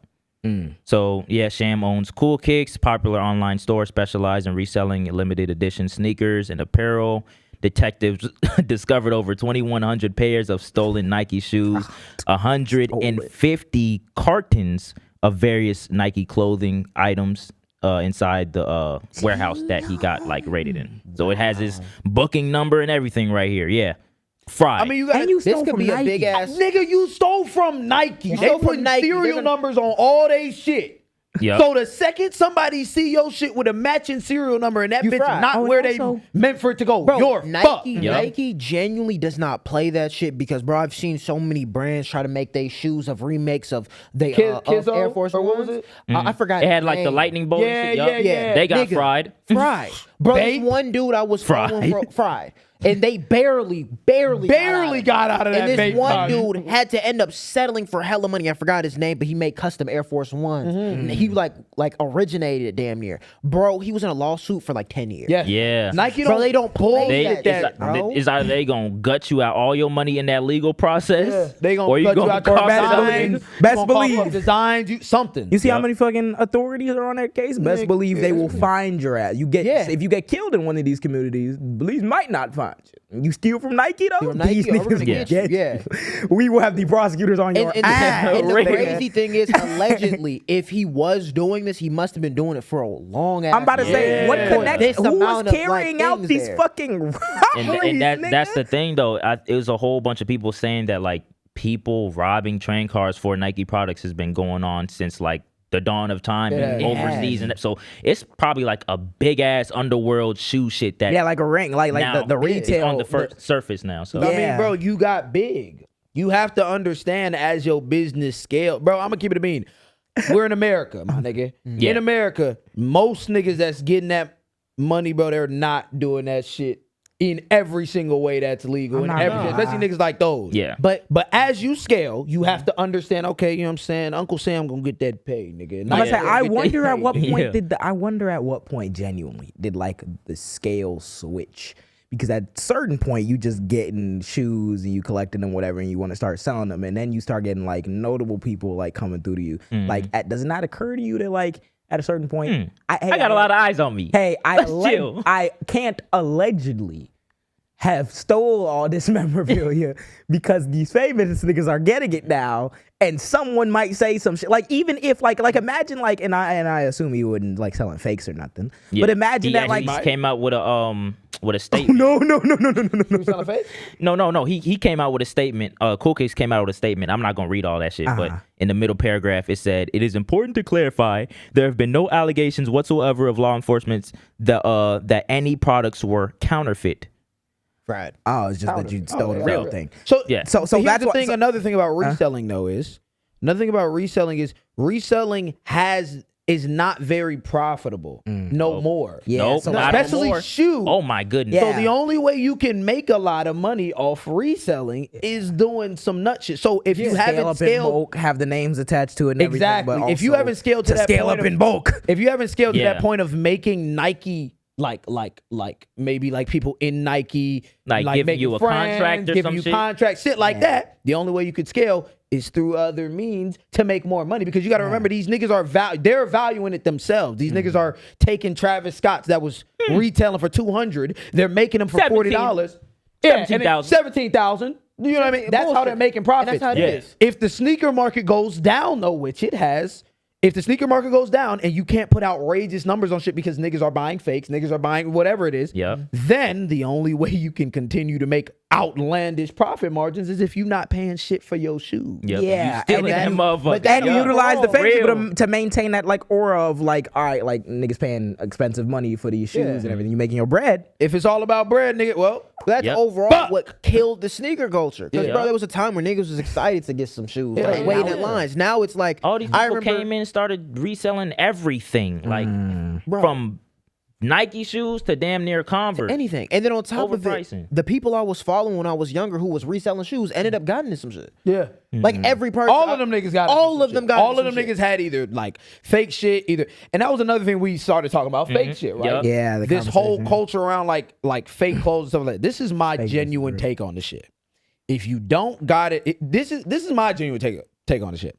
If you don't got it like that, if you don't if you're not into fashion, or even if you have hella bread, it genuinely does not. It don't matter, bro. My nigga. I remember back in the day where like niggas was really evaluating your shoes on your feet. Is it real? Is Niggas it real? was looking at the tongue. Yeah, because your shoe. Every fake is at that time you could tell. Could tell. Nowadays you can't tell shit. Capitalism does what capitalism does. Like if we're say what you. I was gonna say it's all the same, bro. Yes. It's Yes, like literally all let's the look at same. Nike. Nike got all these people trying to catch him. Nike got a whole sweatshop. And then he brought up Talk about he illegal. brought up What Bape. point of the illegal process nigga did it who start? made Bape literally owned the factory selling the fake shit. Bro, at this point it doesn't matter. Nego, and this is documented by himself. Nego came out and was like, yeah, we was selling fake Bape and real Bape out the same fucking factory. And you want to know, and you know how crazy that is when you put that on paper. That's crazy. That's a because $600 hoodie, my that's nigga. crazy because you have one brand saying we're gonna make you pay $600 for this thing. And so people are looking at that brand like, damn, I might that's pay so $600. prestigious. I might pay $600 I gotta for get that that, thing, bro. And that same brand is spending even probably less money to make shit that is probably either the same or slightly less quality. And it's saying, all right, we just gonna resell this I ain't too to finna get undercut that fake ourselves. shit, gang. Wait, they the same person? So now what that is you're scaring consumers away from your brand originally because the price too high. Yep. And then you capitalizing off that market you just created out of scaring them with your prices by selling some shit for cheap because it's fake. And then also, you're continuing the narrative of the people that can afford your shit of Yeah. saying, oh, y'all buying the fake shit. So they're just And gonna you keep profiting buying off up the both. real shit. You're profiting off both. Capitalism nigga. does what capitalism It's all- does it's all when you don't put no psychology shit and in it. everything. All of it is the same, whether it comes to high fashion or it comes to sneak. All of Yeah. it is one and the same. Wisdom literally had a video where he spent $18,000 on Miu Miu, and ripped in the 2 fucking seconds. jacket was fucked. It was a regular jacket. The zipper broke off. There was a denim jacket that was messed up. For Horrible quality. $18,000? 18 bands, and then he made the video, and then Miu Miu sent him more clothes because he was like, better "Oh, like that's quality, fucked yeah. up." Fucked up again. It's only because it's a No, problem. No, it broke again. No, it broke again. Second time. Second time. Yeah, you didn't hear that part. Button flipped off. Yeah. Mind you, JJ, when it comes these houses have points of like which is the most poppin'. Miu Miu has been going back and forth from like first to second. Yeah. Yeah. So this is one of the biggest This houses is one right of the now. biggest houses right now. 18 bands. fake shit. Broken. If broken, I, as a broken. consumer, give you $17,000 out of my money and my zipper comes off, America will remember the time. I'll be on for sure. I'll be on WGN. I'll be on ABC, They got the right back. NBC, Yeah. They got the right I'll up. be on That's fucking Yeah. crazy. You're So now right. these niggas done got popped. All I know is, nigga, sure. Who's spending $800, $900 on a Louis hat? Nigga? You I don't see can that, go hey. deep. I don't see nothing about that. And then, hey, no, I mean, if nigga, you it's wanna real, make fun nigga. of Fuck them, is you talking they about? make fun of that shit being fake, but it's like you bought the real one from $800, and then you got the guilt of like, it was probably some kids making this shit. Go fuck. This is them. another thing, bro. I could genuinely come out the money right now and buy an $800 Louis hat. But what does that do $1,000 for you? Louis hat. What does that do for you? At the end of that, you know what it does for me? Makes it so that I can't eat for the rest of the month. Carno got to get paid. Exactly. Carno got to get paid. DoorDash gonna get ordered. I'm broke out. There's Yeah, no you're reason. down $800 for a season. Nigga, Literally for a For a season. After $90 the on a season is Louis over, hat, you're nigga. not wearing that You're shit. not no more. wearing it. $90 on a Louis hat, nigga. Man, Bang out. it's the trick of it all, man. Nuts. And it'd be so crazy to see. That's why I'm like, I never really. I remember when we were kids, it was very much a hyper culture, like that shit fake. Now it's just kind of like all right, bro. I'm not really checking because everyone is at different places, which is exactly why everyone's buying fake shit because niggas can't afford. I was the gonna real say shit. we can have those conversations Yeah. once like capitalism in itself has been regulated, and We niggas got can like go to ethical school and practices read a and book shit. without Yeah. getting like deported and we can have those conversations after It's this. so crazy how it I'm not trying to take too much time on it, but it's so crazy how it bounces off from like the retail to the seller actually. Like it's like and it's through every market. Like even when you see like tickets to concerts, like Yes. Ariana Grande had this thing where she was trying to make it because she's going on another tour, but it's more kind of like not exclusive, but it's more intimate. It's stadium tours. So she has these tours, and she made the tickets way more accessible for people. What ended up happening was like you got like a StubHub, like a SeatGeek, all these resale places. They end up they bought all the tickets. Barely no fans got them, and they charging 4 bands for these shit. I'm pretty sure that's why Biden's Department of Justice was investigating fucking Ticketmaster and all that. What happened with and it you now? know what they do? They keep the price up till 4 bands until almost the last day. Then they bring it all the way back bring it down, and then you'll see if you're lucky to even get the ticket. Yeah, That's fucking crazy. If I wish we had a strong Consumer Financial Protection Bureau. it's in. I wonder where that went. wonder where it went. Now you get no fucking concert ticket, nigga. You sit there and you deport that nigga. Like, that's all we're getting right now. And then like literally like the person who's selling the shit, they get the message of like, oh well, shit. Like I might as well just make this exclusive as possible and make the most money. Make the most money. See how the market. You want to know what I'm gonna start doing? Making exclusive to make money. I'm gonna start making like content exclusive to like make money. It's gonna be the exact same TikToks I already be making, like reading factual shit and just like put it behind a paywall. Because there's a certain like side of me that feels like that's more morally justified, because at least like, you know, I try to look something up before I talk about it. Imagine giving money to a nigga like Joel Patrick. Man. Imagine you like pay a monthly subscription to a nigga in a lifted Ford truck. Imagine giving money to a nigga with big ass teeth. Patrick.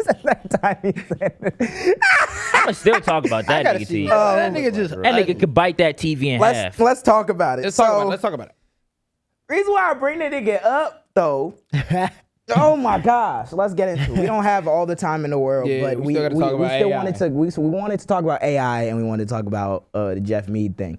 And the reason why it kind of like made sense and it overlapped for me is because, to those of y'all who don't know, I gotta explain like a whole backstory. Yeah, backstory. But to those of y'all who don't know, I just had like, I guess, an internet beef back and forth. I'm so sick of this nigga. That's why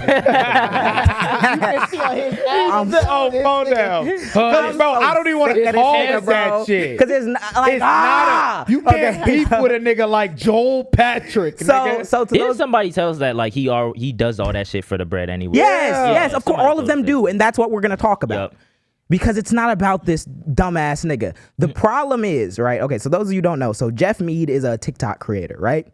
And in the rise of Donald Trump, since like Trump even 2020 shit, like you had that wave of niggas on TikTok who made Trump 2020 their whole personality. There was this one nigga named MAGA Cuddy. I'll never forget about that bitch ass nigga. His whole internet personality in 2020 was just a Trump supporter. He had a Trump hat on, and he would say like a one sentence thing and be like, Trump 2020. That nigga, he'd end every video, he'd be like, Trump 2020. Like every single video.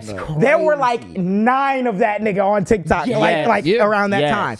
TikTok became a hellhole because like it blew up 2019 and everything, and the new frontier was like talking about politics. The 2020 election was coming up. So by around June of that year, you had a million different clones of personality whose entire personality is like trying to own the libs on the internet. And then you watch their videos and they're lying about everything. And it doesn't matter. We just continue forward because at the end of the day, the talking points is what matters. So not Jeff Mead, fuck. Nigga Joe Patrick. That nigga Joe Patrick is like the OG Jeff Mead. Yeah, he was Jeff Mead before 2022 because that's when Jeff Mead came on the platform and he switched his content from shitty ass like jokes and sports stuff to start doing politics. So same thing with him. He was like a country music artist or some shit. Joe Patrick was, and then he did the white privilege card shit where he made it his whole personality, because his whole personality in that TikTok era, which is why I got off that fucking platform, is his whole personality is lie about the shit. Racism doesn't exist.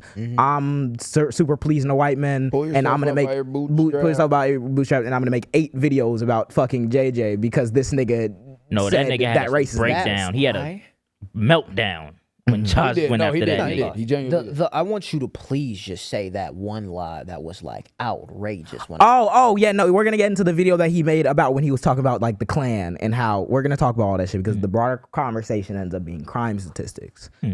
Because this is where I wanted to approach the conversation. So if you look at online radicalization, we've had this conversation about these white men getting radicalized on the internet and how it happens and all this shit, right?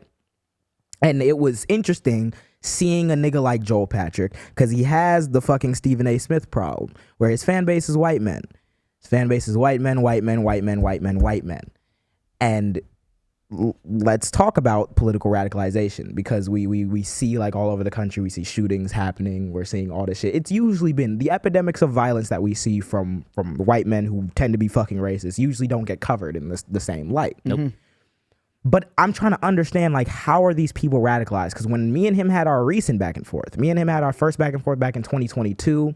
I made a video not about him, then he made a video going after me, and it just basically kept happening like that throughout the year 2022. I'd make a video talking to some other person who's a conservative, and then he'd make a video content farming to try to be like, well, JJ, blah, blah, blah. And it went like that back and forth. Mind you, I'm in college all the time, and I don't even know how old this nigga is at the time. I know he over 20 something because the nigga lying and look like it. But so we're going back and forth and everything or whatever, and then the thing died in like October 2022. And that nigga block you or some shit? He went private at first or blocked me or whatever. Then he like unblocked and he put proud father of Joshua William Joseph in his bio. Then he like, and then we never talked for like 3 straight years because what happened before that, because what happened before that is we had a debate. Because originally, nigga, because my thing is, nigga, like, I don't like going back and forth on the internet with niggas past a certain point. Even if I make a video about you, I got like maybe 2 responses in me if we're actually talking about something productive before I'm like, okay, I don't give a fuck anymore. And this nigga, not only was he like continuously going back and forth, like each time it was just like flagrant lies or whatever. So then we have a debate. And for those who don't know who I'm talking about still, because you have no idea who the fuck Joe Patrick is, first of all, I wish I was you. But this is a clip. If I could summarize how the debate went in 30 seconds, let's take a look, just so you understand the individual we're dealing with, because we're going to make a broader point about the radicalization. So let's look at the debate clip. I believe it's that one, yeah. What I think is the flag that was fought in a war that was about maintaining slavery for the South and reuniting the Union for the North. I don't care what the people in the South then think the flag was about when that is objectively what happened. So and things like the Lost Cause myth, and things like the Lost Cause myth are exactly... Was the Civil War about... That's not a different... was the Civil War about slavery, or was the Civil War about states' rights? That's not a different topic because that's not up for debate. States' rights to do what? Exactly. That's the person we're dealing with. This is the level we're engaging with this time. How in the fuck do you ever get yourself caught out saying that on national live anything? 16-year-old. By a mind you, I'm like 16 in that clip. So that's what happened. He got fucking dog walked. And then he went private. Then he tried to like clip like 1 second out of it where he brought up like our dad. And then he was like, well, you reacted this way. And that's the reason why. Then he got embarrassed again on TikTok. And that's why he blocked me and did all this shit and crashed out and then didn't say shit to me for 3 years. Yep. Like the bitch he is. That nigga was itching for this shit, bro. Now, my issue is, so we run into this problem on the online like left where we're oftentimes reacting to things. It's usually the right sets the narrative, then we have to react and debunk a bunch of shit. And that's pretty much what the bag was on TikTok for the longest time. And what that does is that means that you're getting a bunch of people who are just saying shit that's woefully not like interpreted properly, like lying about it just for the engagement. And on 2020, this radicalized so many fucking people because so many of these little white kids on the internet want to feel smart. We all like to place a value in like intelligence and sounding smart. So all it takes is some nigga to read some stats off to you to make it sound smart, and you assume that these niggas are not lying to you. And Joel Patrick is a concrete example of that, and he did fucking crazy for that. So then, in the meantime, in them 3 years, one of the goals that at least was in my mind when we started this podcast was, okay, the online internet left seems to always have to react. So what if we laid out for people how we think about the things that we think about, why we think them, and set the narrative? Right? So that we're not just always constantly like on the back foot having to correct for lies that niggas are saying. And it worked. Yeah. Because we came here, we had that episode like a few episodes ago where we were talking about how racist people don't understand crime statistics. Yep. That bitch blew up and got like 2 million views and it pissed off them niggas. Yep. Joel Patrick saying some dumbass shit on Facebook. That white dude that I responded to in our last episode too, like in that entire side of the internet has been on fire. At first it blew up because our people seen it and they was like, yeah, obviously cool. And then it blew up again and I'm seeing all these comments flying in. I have never been called a YN more times in my life. I ain't never had racial slurs said to me more times in my life. My DMs have never been this on fire since that. And you would think I said some nut shit in that clip. But we were talking about crime statistics and we were talking about how, like, hey, step one of understanding crime statistics is understanding that most crimes in this country are intra-racial, which means that they happen amongst the same racial group. Yeah. And that's largely the shit that threw his fan base off. Me saying racist people can't understand crime statistics because that's level one. They freaked out at level one, didn't understand it, and have been crashing. Because they're what? Dang. What was the Exactly. No, what was the response? So, he makes his video about me. Joel Patrick makes his video responding to that video. And he runs through and he talks a bunch about crime statistics. He talks about how we actually have part of it. He doesn't say the part that you're going to get at, but we'll play it. I'll pause it and then I'll mention what you're talking about. Let's watch the Joel response. This is a response video I made.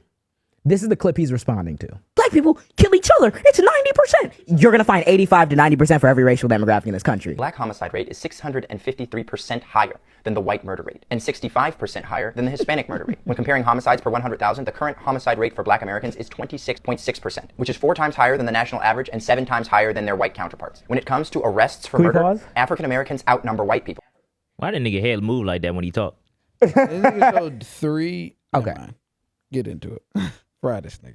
The other thing he also goes on to say is, how is it that white supremacy can be a bigger problem than black on black crime because the Klan killed X amount of people over their entire history, and last year more black people died because black on black crime. So white supremacy can't be So the you Klan, said it too fast. The Klan is the only thing that can kill us. No. No. It's that, but it's this. To my surprise, when JJ showed me this video, and I'm like, let me watch this reaction video, what he said. This nigga's justification for why black on black crime is worse than white supremacy and why white supremacy, what did he say word for word about white He said it's not as big of a problem. It's not as big as a problem is because the white supremacist group didn't kill all the niggas, they just killed some of the niggas. So, I mean, you should, be happy and take what you got. Bro, because at least, nigga, white supremacy don't even matter, my nigga, because, bro, the KKK didn't kill all the niggas. I was downstairs. I had to call this nigga because I needed to make sure I heard, actually what he just said. I had to, my tongue was so far out my mouth, my nigga, when I heard this shit, nigga. Joel Patrick sat in a call with me a few years ago and said, Joe Biden's a racist and no black person should ever have voted for him for anything. Joe Biden also was against busing desegregation because he thought it was forcing, states' rights and everything. Pay attention to what I just said there. The racist nigga via Joel Patrick. Mm-hmm. The racist nigga said that we shouldn't desegregate XYZ back in the day when he was in Congress because it's forcing XYZ, right? That has led to that ideology of niggas all over the South who still didn't want to ever desegregate has led to black people's schools still not having bread. Yeah. Niggas still having poverty. Niggas still not having educational attainment as much as white people or any other demographics. Yeah. That cannot. Joe Biden, mind you. Joe Biden's racist, and that's a big problem, and we should have never voted for that nigga. And racism is not that big of a problem because the Klan didn't kill everybody. Joe Biden was racist and he signed that big crime bill that led to locking up black people. We should never vote for him. Racism isn't that much of a problem because the Klan didn't do the thing. So you're saying that other things besides just the Klan could be white supremacists and could also manifest themselves, you're right? Reaching, gang. He's not here to have an honest conversation. That's why I wanted to talk about not him. Fuck that nigga. That nigga a bitch. That nigga ugly. That nigga all types of shit. I don't give a fuck what you say about that nigga, because he's proven to me that he's not a nigga who's here for principle, who's here to educate. He's here to mislead and radicalize racist white men by making them feel good about thinking the blacks are violent. Yeah. Dead ass. Let's talk about the shit that the nigga said. I paused before we got into my response to it, because after this part, I lay out like a whole 2 straight minutes of talking about how, okay, let's talk about crime. Black on black crime was originally started, I believe, in the 70s. And I believe in Chicago, the term was coined because black people, I remember reading the article. There's a video on my page. I'm not lying about it. There's a video where I read the article where they first came up with the term black on black crime. And community leaders at the time were saying, even though black people are not responsible for the conditions that created poverty and violence and all types of shit or whatever, it's up to the black community to fix it. So we need to address this by analyzing it through this lens of black on black crime. Some black people in the community genuinely felt like that was a thing that we could use, because how do we solve this problem ourselves? Let's look at how we do it. But that's not what ended up happening, because that was in the 70s. And then what happened in the 80s and the 90s? The crack era. And the war on drugs. So these niggas just got their civil rights. They just made us all uncomfortable. MLK had a historically low approval rating when he got killed. And they're talking about, oh, we're doing all this XYZ. And they bent the knee, they bent some knees and got some civil rights protections. So now we're looking into the 80s and 90s where we take all that shit and we're like, okay, there are all these poor black people prowling around, and this drug problem, even though powdered cocaine had existed for white people prior already. Let's over police, let's throw all these niggas in jail, let's do all types of shit, blah, blah, blah. What did that do? That inflated the amount of black people who are in prisons. If you have a sentencing disparity between crack cocaine and powder cocaine, which was 100-to-1 fucking disparity, and crack cocaine was predominantly used by black people, and you police crack cocaine in particular because how it does XYZ, that means you're locking up black people for the shit that white people are also doing. That's why America has a highly disproportionate fucking prison population when it comes to black people. Black people being arrested. They talk about the murder rates, XYZ. Black people being arrested 51% of the murders as opposed to 44 for white people. And that has nothing to do with how we allocate the police that arrest these people. It's just because these niggas are more violent. What? We don't have any data that says that black people are over policed. Crazy. We don't have any data out there that says that crack cocaine epidemic and the disparity in how we sentence that contributed to mass incarceration. Where'd the black fathers go? Just fuck that. We don't have none of that. None of that context matters. You never provide that context. That's why you cannot have these conversations with these types of niggas. You can't. You can't have those productive conversations with a Joel Patrick. That's why, I can't, bro, the anger he just expressed was completely valid. Because, bro, we in a time, bro. I'm not finna walk you through this. Bro, I'm about to say, or baby your bitch ass. If we talk about literally what it was, I'm about to say we probably won't have the full time to dive into everything about AI. We'll get AI, but the reason why I mention it is because the nigga in his video that he made is utilizing AI overviews. And what I did in my response, because I literally caught myself in the middle of researching, and I was like, I'm not about to keep looking up more shit for this nigga. I could just use the shit that this nigga used. He's using Google AI overviews to give him answers to societal problems, and then he didn't even read the part of the Google AI overview where it says systemic factors contribute to this, like lack of education, like poverty, serious. Bro, if you go back, if you go to the nigga video, the nigga circles the fucking 600 something percent and puts the red line right through. Yeah, but some of these factors include environmental, fully just. When he says, I literally, the thing that I was going to bring up for the Doom, which we'll definitely have time to talk about it either. I know I'm going to talk about it on stream, but we'll also talk about it maybe next week as well.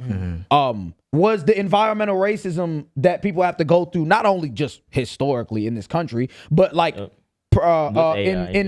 Boxtown, the shit that's happening with XAI and the turban. To generate one AI image, 2 of these. Yeah. It's nuts. And that's why people's on our ass about the AI, which we don't even use. We don't use AI. Like I'm not. I've always been like in my own like shit that I'm doing by myself. I've never been a nigga who like likes AI as much because I mean I grew up and got used to editing. And having to research shit. As opposed to using Google AI overviews for fucking complex societal problems. And then you got people in this position and people listening, but like, bro, you're using AI for your shit. No, So, you're not even looking at anything. When people were in the comments talking about the AI images that I created, I was like, at first I was like, bro, what are they tripping out? But when I reading it, dive down into what the environmental shit that is going on, like they're using our clean water so for much that worse. shit. Yes. I wish I deleted it off my phone. I actually wish we could have got into it, but we will. We will because I was gonna say when when it comes to XAI and like I remember I think we had briefly talked about like how they were using those generators and they had lied about how many generators they were using for their AI shit because it's so much water and so much energy and shit that they have to 35 use. of them. And they're like dumping all the fucking in black communities, all the pollution and all types of shit or whatever. So like fucking up the that's why and I was gonna say it added on that extra implication of like the AI shit for me that I didn't even deep beforehand. And that's why it made the whole Jeff Mead situation even more fucking annoying.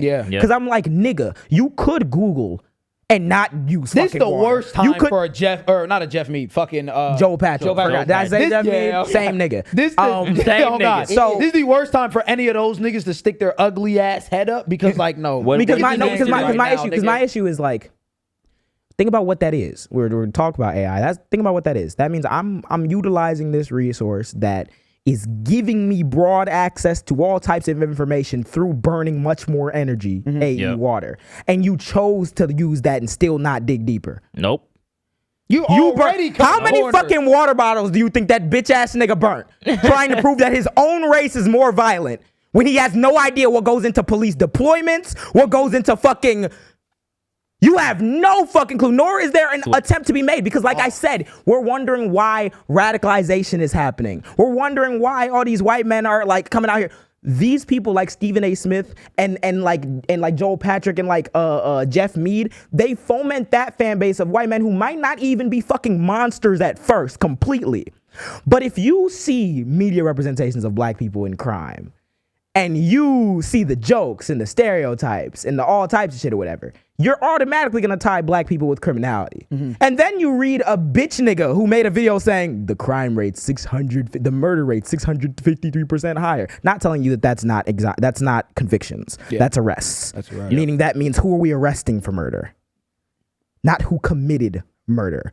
Oh, what? You're saying another thing that these police are placed disproportionately in these communities and they're not even finding as much contraband on black people as they are on white people, but they're still there anyway? Yep. Damn, ain't it shocking how we'd arrest more black people for Oh wait, these same black people are more likely to be exonerated when they're convicted of murder and more likely to be innocent when convicted of murder, which was in that video that I made if you would have watched it. Everything he's saying. No. Read it, bro. Be angry that the blacks are violent and it's biological too, and they can't integrate in our society. And maybe we should think about that's what the position is. What he needs to do. That's what the position is. Take that money that you spent on them fuck ass veneers and get a fucking tutor. Get a fucking book. Get a tutor. Get a moral compass and get a spine. Because the problem that I'll have, and I'll wrap up with it. The problem that pisses me off is that you are doing a disservice. Not only are you doing a disservice to me and to everyone on the couch and to black people and to the woke left, you're doing a disservice to yourself because you're a nigga, and you're doing a disservice to them white men in your audience because them white men are sad. And they admire that education. They want to be that confident nigga who can expertly speak about these political issues and rattle off videos. These niggas can't even show their fucking face. They won't even show their fucking face. Private accounts. They want to be the ones who can shut down all that nonsense that these people are saying, XYZ. And you're giving them that confidence, that faux confidence, that pseudo-intellectualism. And you're setting these niggas up to be bitched and made to look stupid. And when you are made to look stupid, how do you react? You react with anger. Now I retreat further into my in group where I hate the blacks and how violent they are. Niggas, I'm looking at niggas trying to make up insults for me. This YN, this no dick having YN. There's nothing there.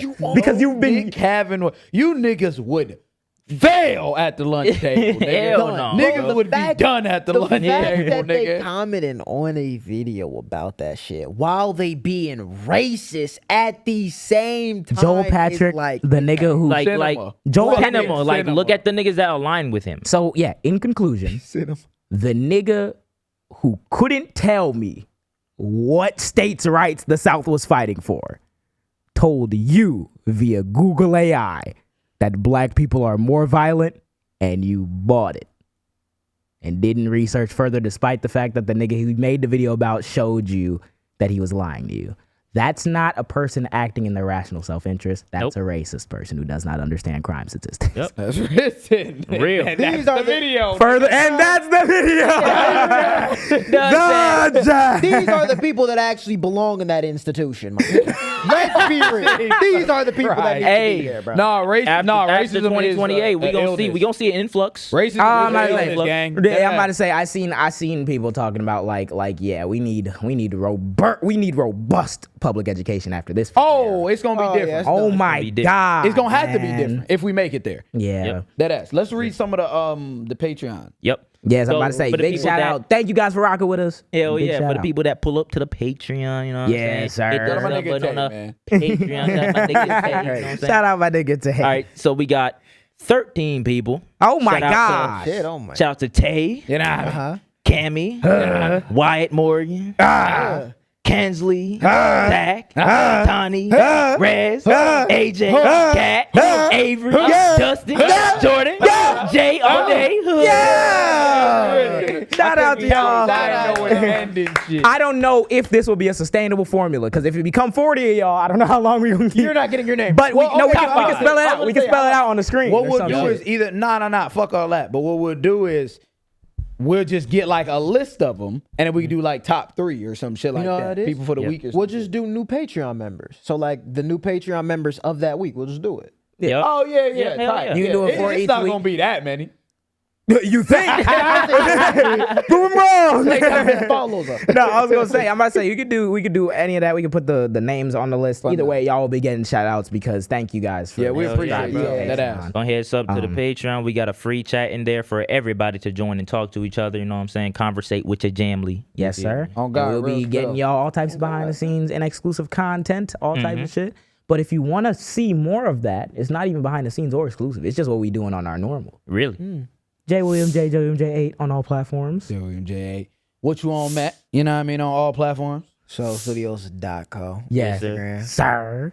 A-B the artist. Written. Of course. And do not forget to take the picture of the Soho orders that you got. Oh yeah, take that picture. And tag Bro, I've been us. seeing the pictures. Like the support has been so crazy with this Soho shit, bro. Yes, I just sir. thank y'all. One second drop.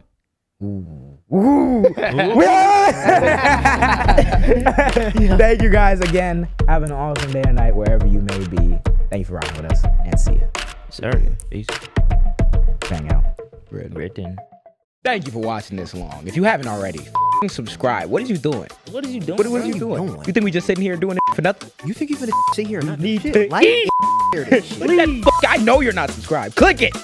Cool.